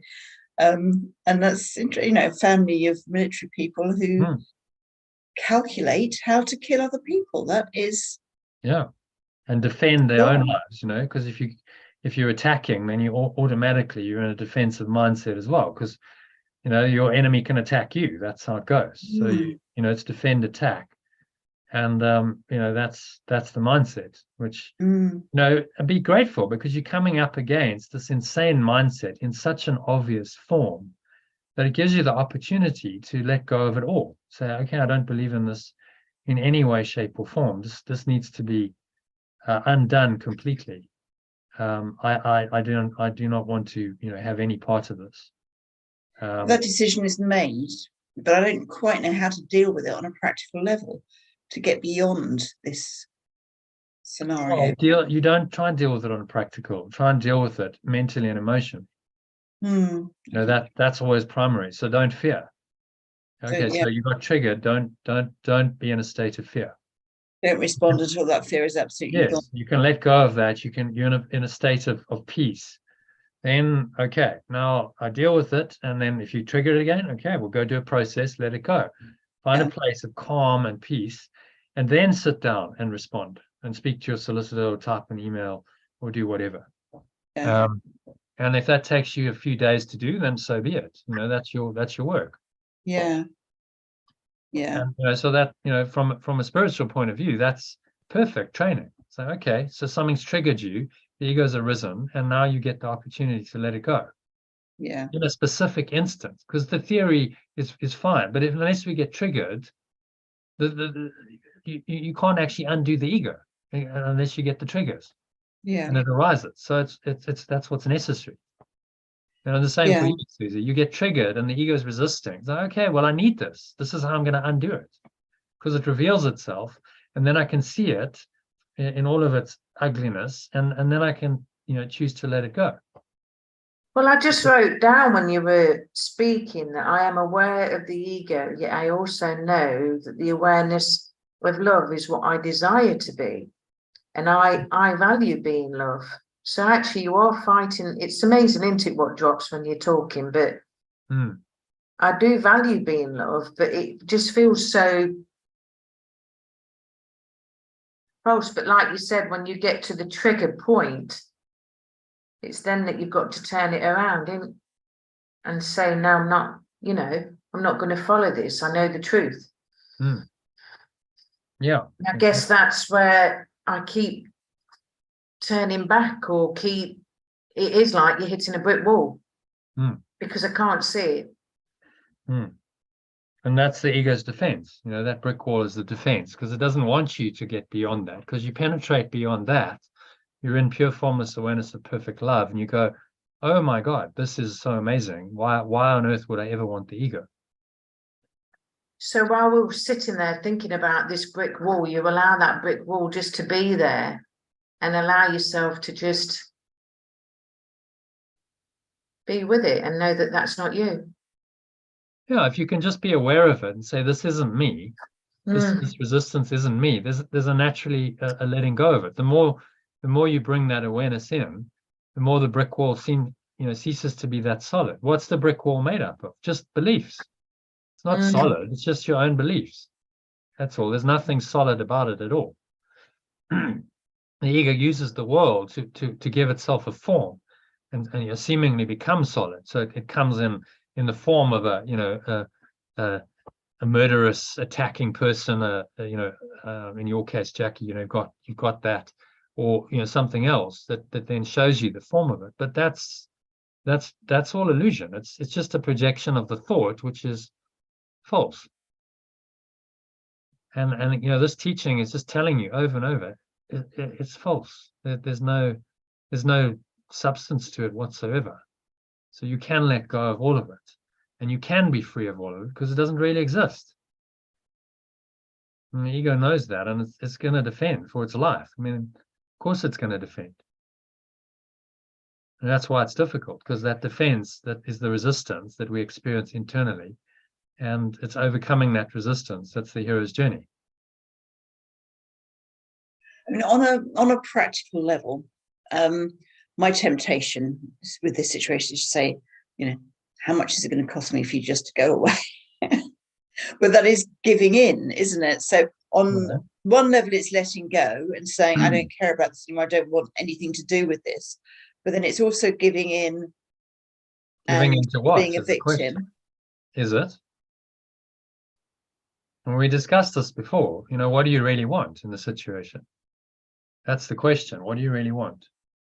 Well, I want it to go away, but then also if I need it still because of the triggers to release the fear, which is part of the awakening, paying him to go away isn't going to be helpful, is it? And he probably wouldn't go anyway, because he makes it then other things that are non-financial. Well, if you'd really let it go, then he probably would go away, because there'd be no energetic resonance. So in practice, it's a process. You let go and you keep letting go, and then take whatever action you feel inspired to take. Yeah. And if you need it, more mind training using it, then is what will happen. Really, your only prayer is say to the Holy Spirit, whatever's for my highest good. You guide me. I don't know what's for my highest good. Whatever's for my highest good. Maybe that means it's going to go on for another 5 years, because that's the mind training that you need. Who knows? So you got to get over that. I don't want this. I want to remove the thing on the level of form. Remember, that whenever you try and find a solution on the level of form, you're actually denying the belief, and you're keeping the ego's self-concept intact by doing that, because you're seeking for some solution on the level of form. Oh, I just want to make the trigger go away, but have you made the self-concept go away? Yeah. Probably not. No, probably not. So there's a process to that. So, you know, your only prayer is like, you show me. I'm not in charge of this. I'm handing this over to the Spirit. Whatever I need to awaken, give that to me. Whatever I need to awaken. Yeah. A guy called Adyashanti. Have you heard of him? Yeah. American spiritual teacher, and he describes he went through an awakening journey from the age of 25. He'd done a lot of stuff up to that, but then he remembers the moment he was sitting at a bus stop or something, and he just said, okay, you know, whatever. He said, whatever needs to happen for me to awaken, then give me that, and I accept that fully. And he said the next 7 years of his life were incredibly challenging, so difficult. He went through stuff that he said, I wouldn't wish on my worst enemy, but he said that was what awakened me. Helped me to awaken. So that's what was necessary.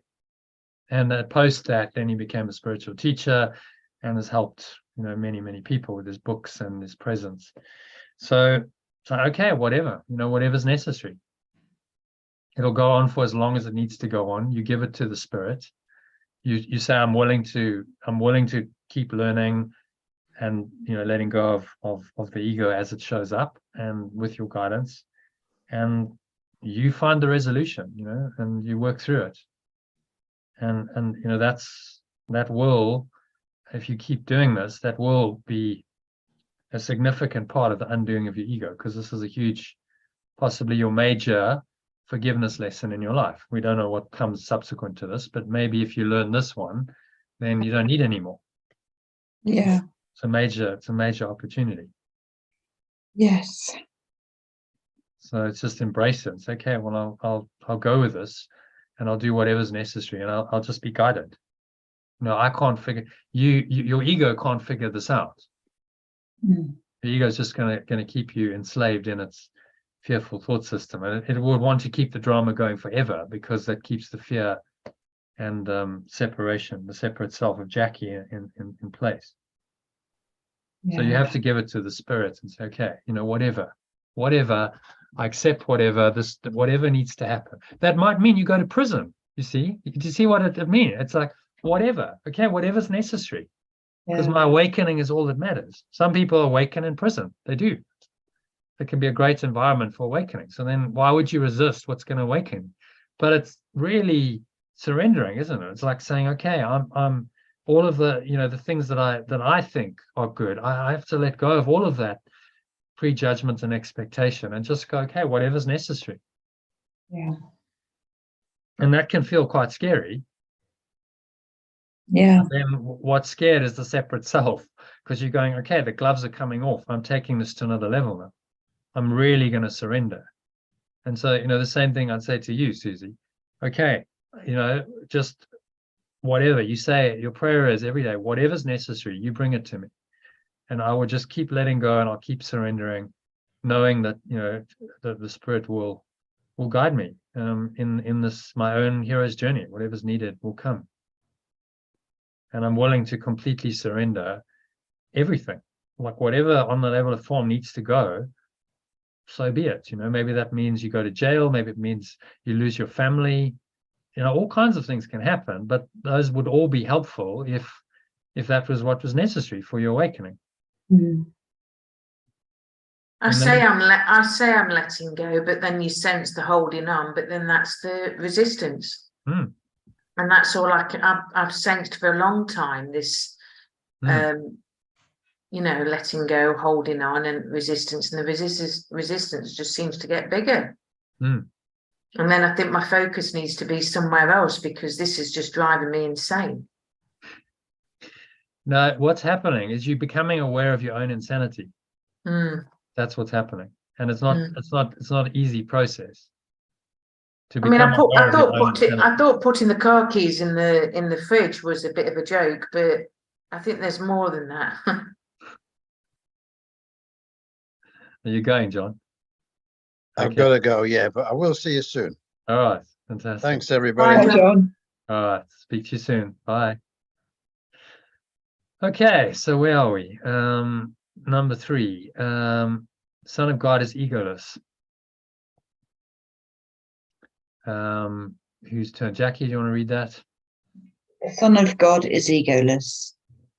The extension of perfect love is without the belief in separation. That's what it means. The Son of God is egoless. So you don't have a belief in separation in truth. The belief is false.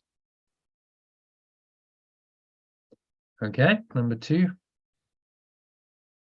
So carry on. What can he know of madness and the death of God when he abides in him? What can it know of madness and the death of perfect love when it lives in pure formless awareness of perfect love?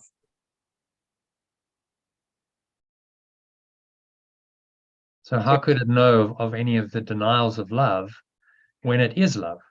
It lives in this state. This is, this awareness is its life.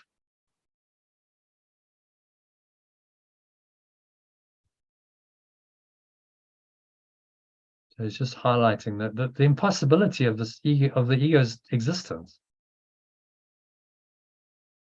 How can this even be real?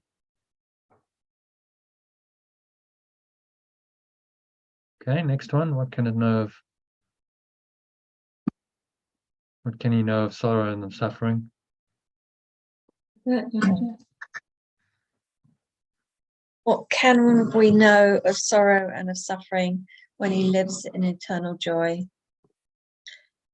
What can it know of sorrow and of suffering when it lives in eternal joy? Yeah, exactly. This is your mind, your true mind. You're not a he or a she. Your mind lives in eternal joy as part of pure formless awareness of perfect love. That is the natural state of the mind when you are in your true awareness.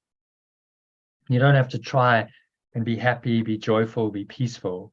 You will naturally experience those things if you find your true awareness. So I'm an it. Yeah, in truth, you're a mind. You're an extension of perfect love, which is not male or female, is it? It's not a personal self. So it is the best description of your mind. It's just this extension of pure formless awareness, and there's no sense of any separate self. You could say as a he or a she, or he or she are related to the body and the sex of the body. That's ridiculous. If you're not a body, how can that be the case? But you see how entrenched separation then is in our minds, because we just he, she, and we take this as all as normal. Oh, well, that's a he, and that's a male, that's a female, and this is all normal, and it's totally not normal. It's all a denial of pure formless awareness of perfect love, which we've come to see as normal because we've got so used to the insanity of it that it seems to be normal, that we've got people walking around. That's just bizarre in itself. People with bodies seemingly floating around in space, doing all kinds of stuff, eventually dying. And then they all have, they have these different bodies. Some are male, some are female. Everyone's got, seemingly unique appearance. They look differently. I mean, it's just bizarre, really. Does it never strike you? If you really look at it from awareness, you go, what is going on here? This is just the most bizarre dream. But we've forgotten that because we've got so identified with the dream that we think the dream is normal. And this other awareness has been denied. But if you start to awaken to that awareness, you do have these experiences like, what is going on here? This place is just totally crazy, bonkers. Like what's seen as normal is just totally upside down and insane. We've invented a world like this of bodies walking around, trying to find some kind of, I mean, what are we supposed to do here? In the ego as well, like, what are you actually supposed to do? You're seeking pleasure, avoiding pain, trying to find some kind of happiness and satisfaction in this separated state. And it never works. And actually what we experience is a lot of sorrow and suffering and pain and guilt and sin and hatred and attack, as he says. But none of these are true. So he says, what can it know of all of this stuff? What can it know of fear and punishment, sin and guilt, hatred and attack, when all there is surrounding it is everlasting peace, forever conflict-free and undisturbed in deepest silence and tranquility? If that state is true, perfect peace, conflict-free, silence and tranquility, how can any of these things be real?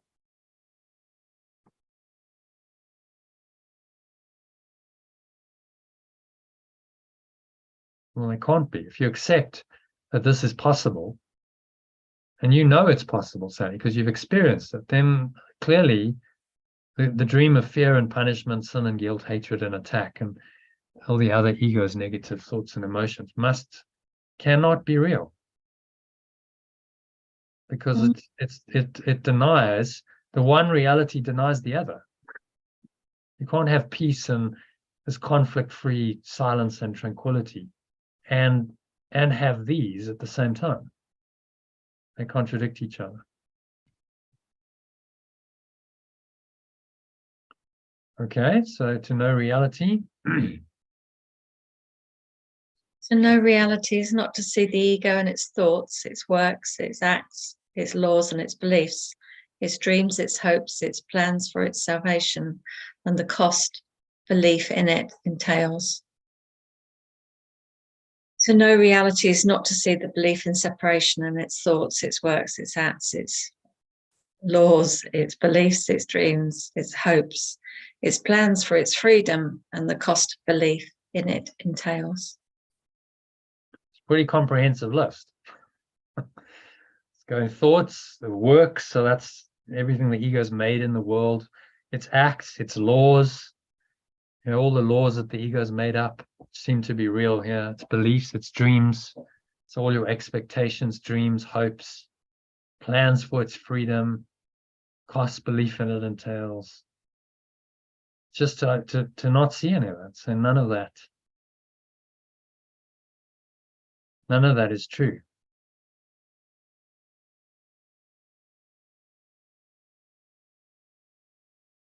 Total letting go.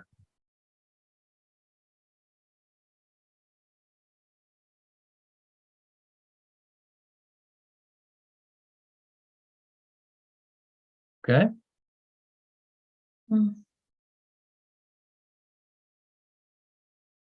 So number 2, in suffering.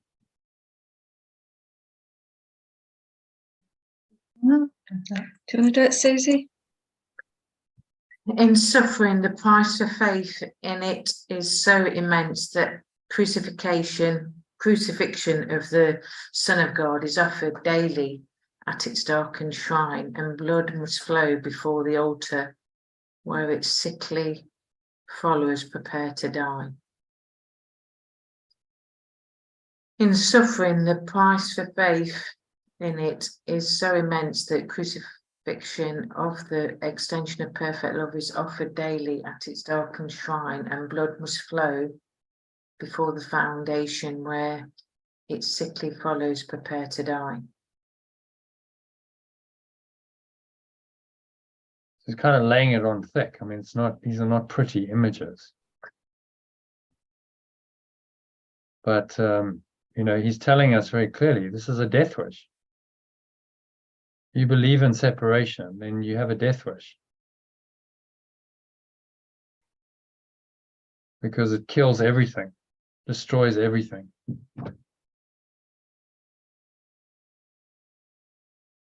Image of, sort of sacrificial lamb, or a sacrifice, kind of, blood must flow before the altar.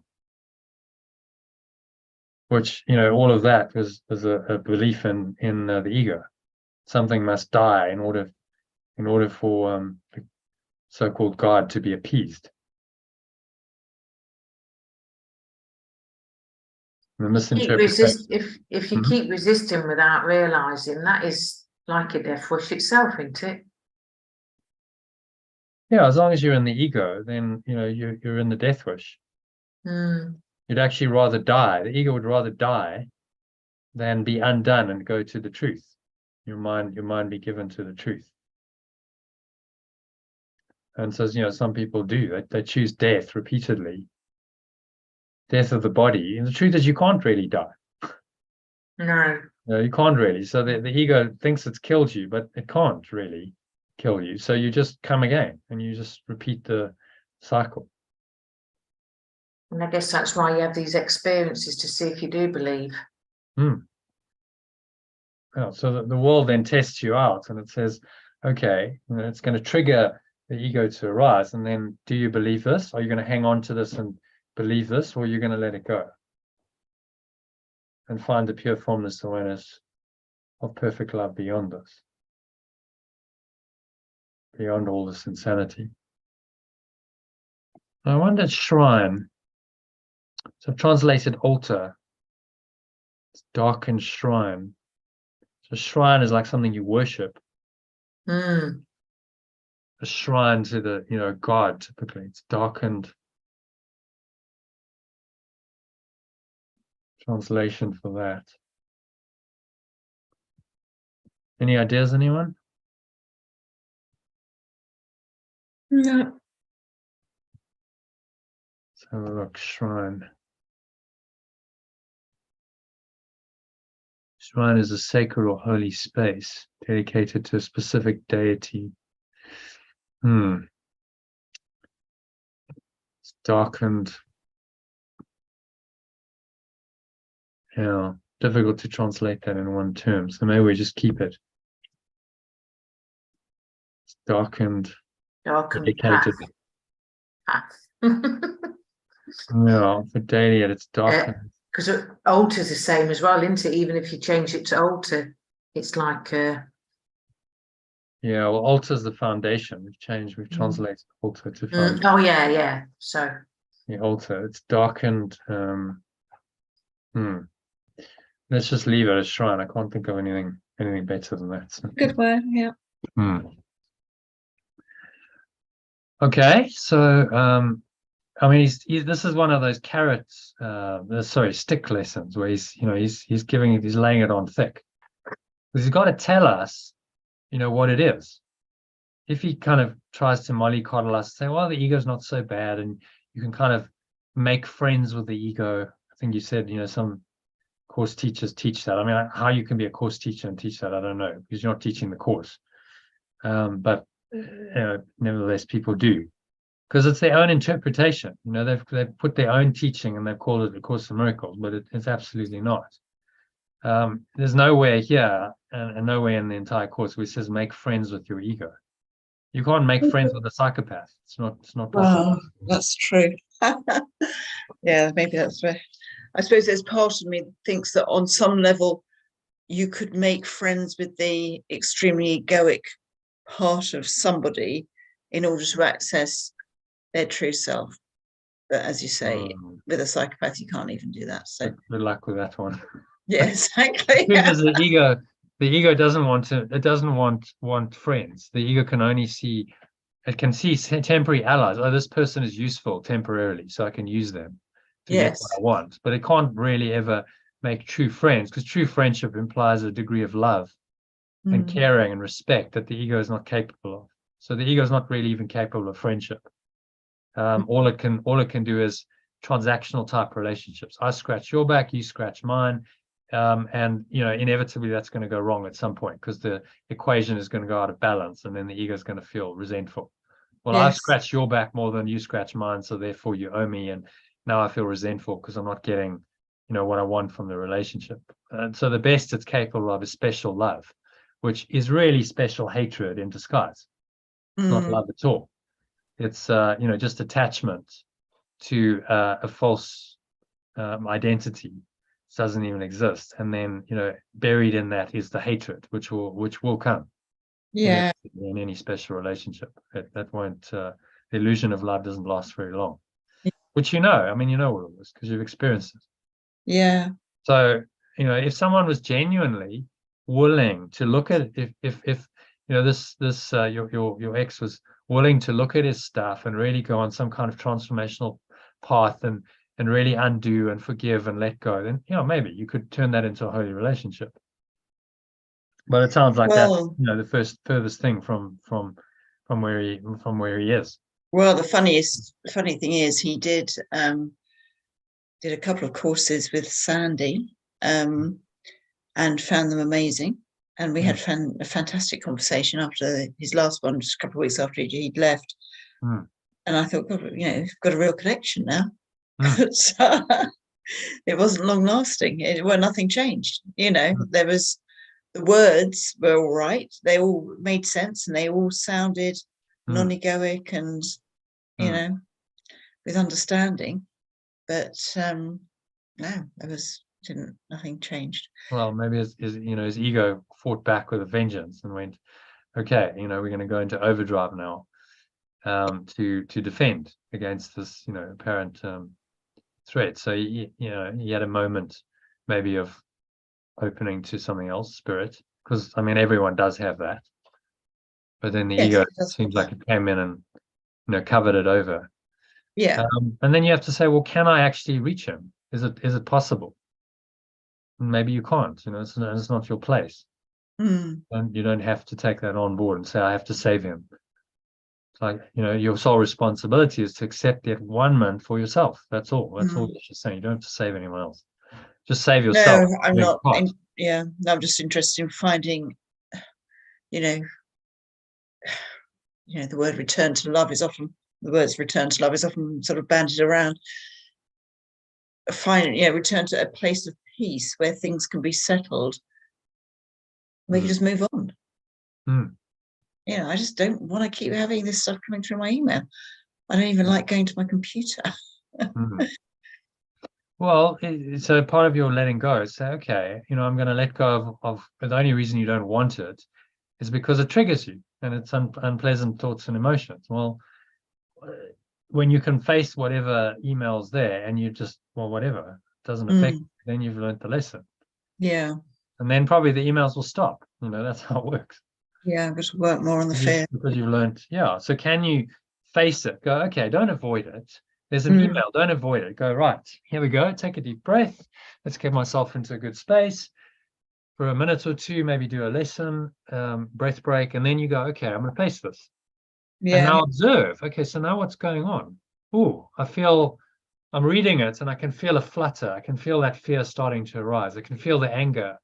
And so you use it as a spiritual practice. Yeah. To be aware of the ego. And that's how you undo it. It's like, okay, but there's an awareness that's shining its light into all of this darkness. And you don't get taken over. You just, okay, I'm using it as a spiritual practice. Okay, be aware, and you start to become aware of how it changes your physiology, and you become aware of increased heart rate, and you might start sweating and sweaty palms, and you feel that anger and maybe you feel heat, and it's like, okay, we'll just observe all of that. Observe the sensations without judgment. Okay, okay, that's interesting. And then you're actually shining the light of awareness onto the ego and its manifestation as it shows you in the body. And it cannot sustain against that kind of awareness. So what might help you, I don't know if you've ever done Vipassana, but that could really help you as well, because it's a meditation technique. It was given by the Buddha, actually. So it's got great spiritual origin. This was what he used to attain his enlightenment, and it's just a technique where you observe the breath and you observe body sensations. You scan the body. And so the idea is that through observing breath and the body sensations, you start to observe emotion, because emotion manifests through the body, through the breath and through the body. And you just observe it, and then you transmute it just through awareness. So you just look at it and you go, I'm not going to react. Okay, so I'm aware of that sensation. That's all it is. There's a sensation of heat in my stomach. There's a sensation of a clenched jaw. There's a sensation of, I'm feeling a little bit overwhelmed, you know, whatever. And you just, okay, I'm just observing sensation. And there's a part of my mind that can just observe it without judgment, without interpretation. And so what you then start doing is neutralizing those emotions. They cease to have the power to trigger you and create the story. You Yes. just observe them, and it's like, okay, but there's no story attached to it. I'm just observing. It's just a feeling. That's all. Right. So am I really scared of a feeling? No, I'm scared of my interpretation of the feeling. You see, Yeah. the feeling arises. So, you know, you can try that. You know, Yeah. this email, next time you get an email, okay, just sit with it and observe sensation. But what will help you is do a practice of Vipassana when you're not actually being triggered. So you just get into that, okay, I can watch my breath and I can watch the body sensations and I can get into a nice routine with that. And I'm going deeper into that. And then you can, you know, be able to start to apply it when you get triggered. So when I was on the 10-day Vipassana retreat, the guy he was one of the sort of facilitators, organizers, but obviously they all do it. And he'd done many of his own workshops, 10-day retreats and stuff. And he participated in, you know, in a lot of the sessions. And he said he really understood that just how powerful this was when his dad had a go at him. So he, you know, he wasn't, he's kind of, you know, kind of hippie type, and he's got long hair, and he's clearly not doing what his dad thought he should be doing with his life, right? So his dad's like having a go at him and verbally attacking him. He said, before I would have just gone into a total fear state and shrunk. And he said, but with this training, I was just able to observe. I just sat there and I just observed in this kind of purely aware state. And I didn't react. I was aware of the increased heart rate and aware of my breathing getting faster, because, you know, that's what you do with Vipassana. He was aware of all of that, but he didn't allow that emotional reaction to consume him. So he was able to stay into that in that awareness. And he said his dad eventually just came down after a few minutes. He couldn't sustain the attack because he just wasn't responding. He was just like looking at him like, what are you doing, kind of thing. And then his dad sort of calmed down and they eventually managed to have a conversation. And so the whole situation, which normally before Vipassana, he would have really reacted to, and the fear would have arisen and he would have got fearful and maybe attacking and defense and, you know, so on. It all just brought it down and dissipated it. But that was, you know, hundreds of hours of Vipassana that did it. So you can do a Vipassana course for free. It takes 10 days. Susie's got to go. So that's what I did. Thank you. I do believe I'm going insane. I love Susie because she's so honest. Yeah. She's actually just realizing the insanity of the ego, which is, you know, not comfortable, but she's already gone insane and she's realizing the insanity of it. And then it's about undoing that insanity. So to be back to the Vipassana, you can do the 10 days and they don't actually charge you. It's free. You've got to apply. I think they do it in Herefordshire. Oh, okay. So that, you know, that's the ideal, to really give yourself a 10-day immersion experience to learn it. But I could teach it to you, in a session. It's not a difficult technique. Just the 10 days like really immerses you in it and you really practice it for, it's like 10, 12 hours a day of meditation for 10 days. So you really learn it. But it's really the essence of mindfulness. Mindfulness is nothing more than Vipassana rebranded. So John Kabat-Zinn and various others got hold, you know, they understood it from the Buddhist perspective, and then they went, okay, well, if we call it Vipassana and we make it part of Buddhism, it's not going to be so popular because it's got all those Buddhist overtones and people think it's some weird thing from the East. So let's rebrand it as mindfulness. We'll call it mindfulness, and it's then secular. It's not affiliated to any religion, and it's really just involves watching the breath, observing the breath, and observing body sensations, and that's all you do in Vipassana. So it's nothing more than Vipassana rebranded into a form that's you know, more helpful for the average person, and they remove the you know, the requirement to do 12 hours a day, because that's the extreme version of it. I mean, I really benefited from it, but maybe you can't take 10 days off. I don't know. That's up to you to, with the guidance of the Holy Spirit, to decide. But I could teach it to you in a session or two. It's not a difficult technique, and then it's just about practicing it.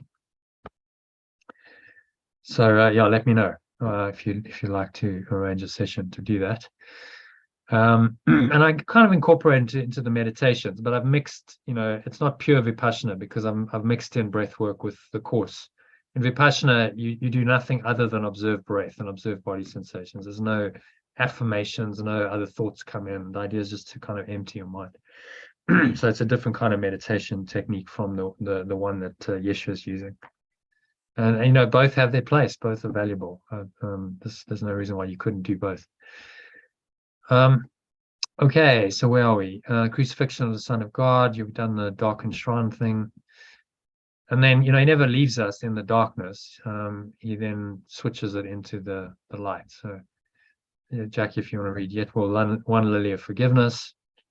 Yet will one lily of forgiveness change the darkness into light, the altar to illusions to the shrine of life itself. Yet will one thought of letting go change the limited awareness into pure formless awareness, the foundation of illusions to the essence of life itself. So what did I translate? To the shrine of life, the essence of life. I wonder if that would work here, at its darkened essence. No, I'd leave shrine there. Yeah. Well, it's darkened, isn't it? So, yeah. Well, it's darkened core, maybe. Use another word. Yeah. Maybe that, something like that. Yeah. It's darkened core, kind of rusted, kind of dark core. It's quite a nice. Yeah, that's good. Okay. So one thought of letting go, one lily of forgiveness. When he uses lilies, it's a symbol of forgiveness. So it's really a thought of letting go. It's a lily of forgiveness. Change the darkness into light. Alter to illusions to the shrine of life itself. Changing the limited awareness into pure formless awareness, and the foundation of illusions to the essence of life itself. And letting go. Put in there, just make it clear, and changing the foundation of illusions to the essence of life itself. Just for clarity. Yeah. You think that we should add one thought of letting go, change the limited awareness. Or you could have, and the foundation of illusions changes to the essence of life itself. Right, yeah, because he's put a semicolon in here, hasn't he? Alter two illusions to the shrine of life itself. One thought of letting go, change the limited awareness into pure formless awareness. And change the foundation, maybe just say,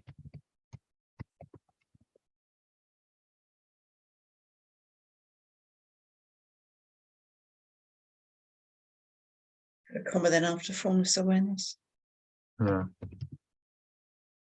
Essence of life itself. Yeah, happy? Yeah. Okay, next one.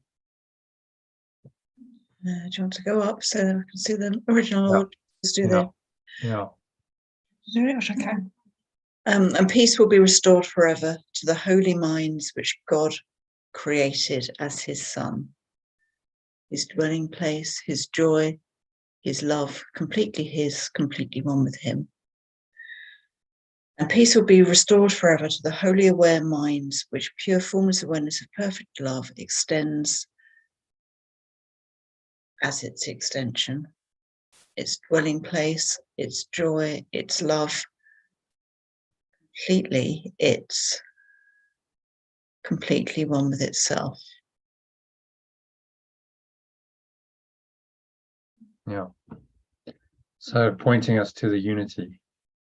So we are just that awareness, that's all. The highest level, we are that awareness. There's no other awareness. Everything else has been let go of. And we just stay in that awareness forever, or eternity. Mm.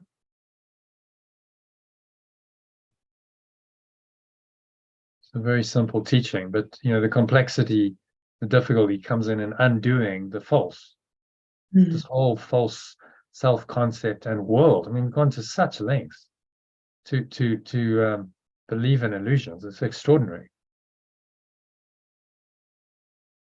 But now to undo all of that, which we have believed in so fully, we've lost ourselves in that belief. To Yeah. undo it feels like it can be overwhelming. So Susie's going, it's just getting stronger and stronger. So it's this big bad ego monster thing. It's like, I'm just here and I'm this permanent block, and I'm not going anywhere. Yeah. Yeah. So it's being willing to face it. It's the hero's journey, because it's courage. Okay, I'm gonna face this thing daily, and I'm gonna reduce it ultimately to nothing. And realize that the threat, this big bad monster, is only in my own mind. It's entirely my own miscreation. Yeah. That, and it's nothing, none of it is real. There's no part of it that's real. No matter what it shows you in the dream world, it's not real. Yeah. All just deluded thought projected out, seemingly real, but not. Mm. Designed to make you believe in it. It's a game of make and believe. Believe and then make, and then because you've made it, you believe it. That's how the illusion works. So when you're facing that game of make believe in its extreme form, and it's really not nice, it's pretty awful, you just have to remember, okay, it's a dream. I'm in a dream here. Yeah. My true being can't be threatened at all. My true nature is beyond all of this.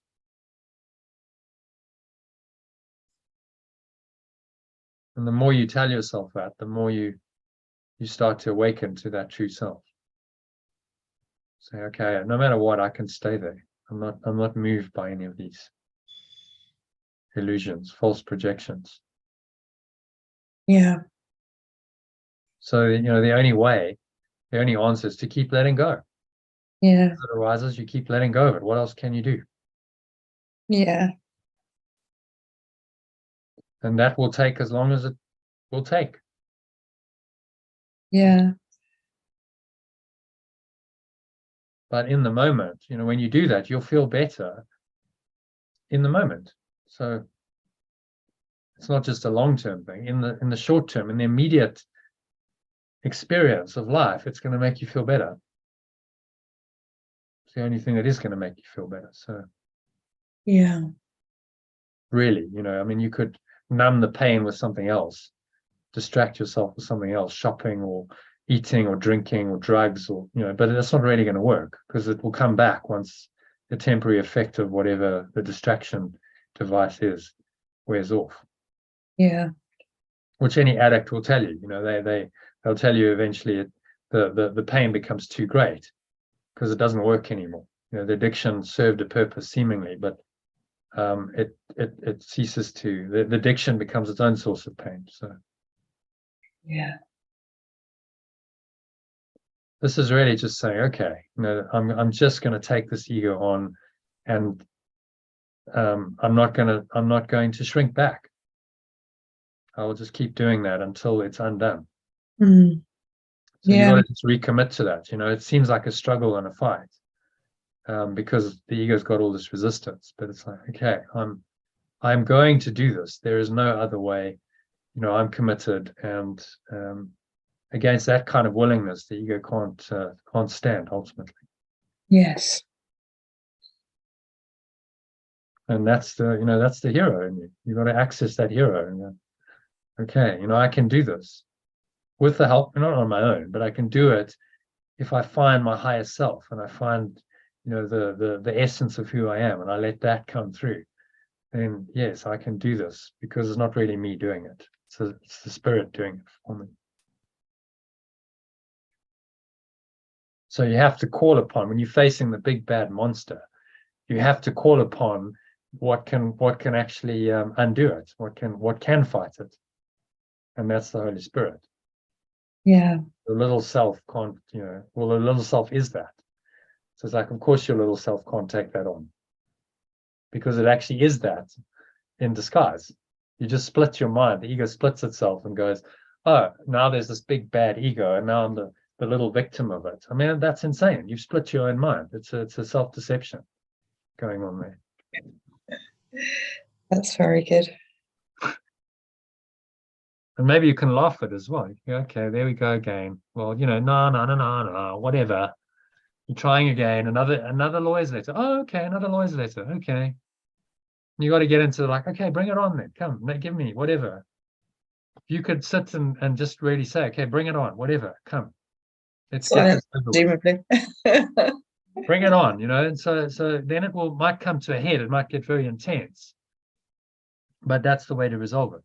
And then you work through that. So try that. Say, okay, bring it on. Bring whatever. I'm not scared. Bring whatever. Let's bring this thing to a climax. Let's have it on. Let's do this. Get it over with. That might just accelerate the whole thing. So, it's a short, sharp, intense kind of conflict rather than long drawn out over years. Yeah. When Lynn McTaggart, do you know her story about the peace experiment? Is that the one with the Middle East? It was in Sri Lanka, actually. So Oh, okay. they picked a conflict in the world, and they said, well, it's not related to the US. It's not related to the US at all. It's not that known by people. So let's pick something that's kind of random on the other side of the world. And there were like 10,000 people involved in it, and they really focused on letting it go. They did a lot of meditation and forgiveness on it. And the same week as they did it, I think the week after, the whole conflict intensified. It had been going on for years. It was between the rebels and the government, and this thing had been going on for years, and it didn't seem to be a resolution and so. And suddenly it just got really intense, and the government attacked, and because they it was like suddenly they were like, hang on, we're praying for peace, and this thing just escalated into like full-blown war. But that was how it got resolved. So it got more intense for a while, and then within a few months, I think within 9 months of the peace experiment, I think in May, they did it in September, in May of the following year, it resolved, and that was the end of the conflict, and it was over. And then you kind of go, well, that's so interesting that they did that. And then the week afterwards, the process kicked off that then led to the final resolution. Is that an accident? Or was it, part of they put in some spiritual energy, which then kind of was a catalyst for the acceleration of the conflict into a resolution. So maybe that's what needs to happen in you'll say, okay, so bring it on. Let's accelerate it. Let's come to a head, and let's get it over with, and finish it. And that again, you don't know, so just ask. Say, okay, well, if that's what needs to happen, then bring it on. It's really your willingness. I'm up for this. Say, I'm up for this. Bring it on. I'm ready for it. I've got the Holy Spirit with me. I'm in a good space. I've got, a spiritual teaching now that's able to handle this. I've got friends and helpers, you're living with. You've got a support structure. You're in a good place to deal with it. Whereas on your own, living in, wherever you were, maybe you weren't. You felt too vulnerable. So now you're in a safe space. You can kind of, okay, so with the mighty companions and the Holy Spirit with me, I can take this on. I can take on the worst that the ego can throw at me, and I can triumph, well, however that looks, But the triumph would really be just let this go and find peace, or however that looks on the level of form. That would be the Spirit's outcome. Yeah, absolutely. So it's all going to happen for you. Don't just trust. Yeah, it is happening. It's unfolding. Yeah, absolutely. Brilliant. Thank you. Okay, so that brings us to the end of what is the ego. Yeah. Shall we end the session then? No? What's Sally say? I'd like to say it was very enjoyable, but it was quite painful. I was doing clearing on the side. Yeah. Really? Okay. Well, yeah. That's good. And I think Susie said yesterday, she's doing my year course, and I think she said yesterday, bring it on. I think she said I'm willing. Did she? Okay. So that's probably why it's come to a bit of a head for her. Yeah. Yeah. Well, that's interesting to know. So Yeah, all good. Difficult, but good. Yeah. So Thank yeah, you. thank you for that. I Tomorrow, don't think I'm going to be on tomorrow. do you want to some- do a later session maybe? No, I've got something on in the evening as well.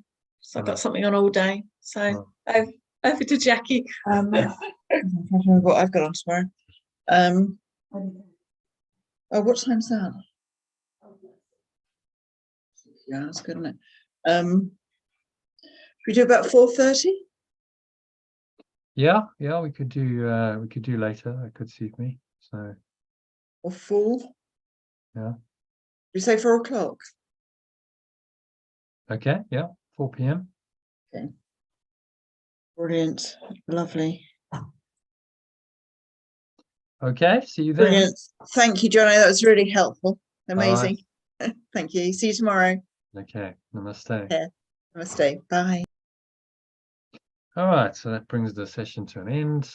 Thanks to everyone for joining. Susie, Jackie, Sally, Lynn, and John. And hope to see you again tomorrow at 4 p.m. UK time. At 6 p.m. South African time. We'll do another session. So join us then. And in the meantime, stay in flow. Remember, you're only ever one breath away from finding your flow, no matter what seems to happen. So namaste, which means the fearless flowing self in me acknowledges and honors that same self in you.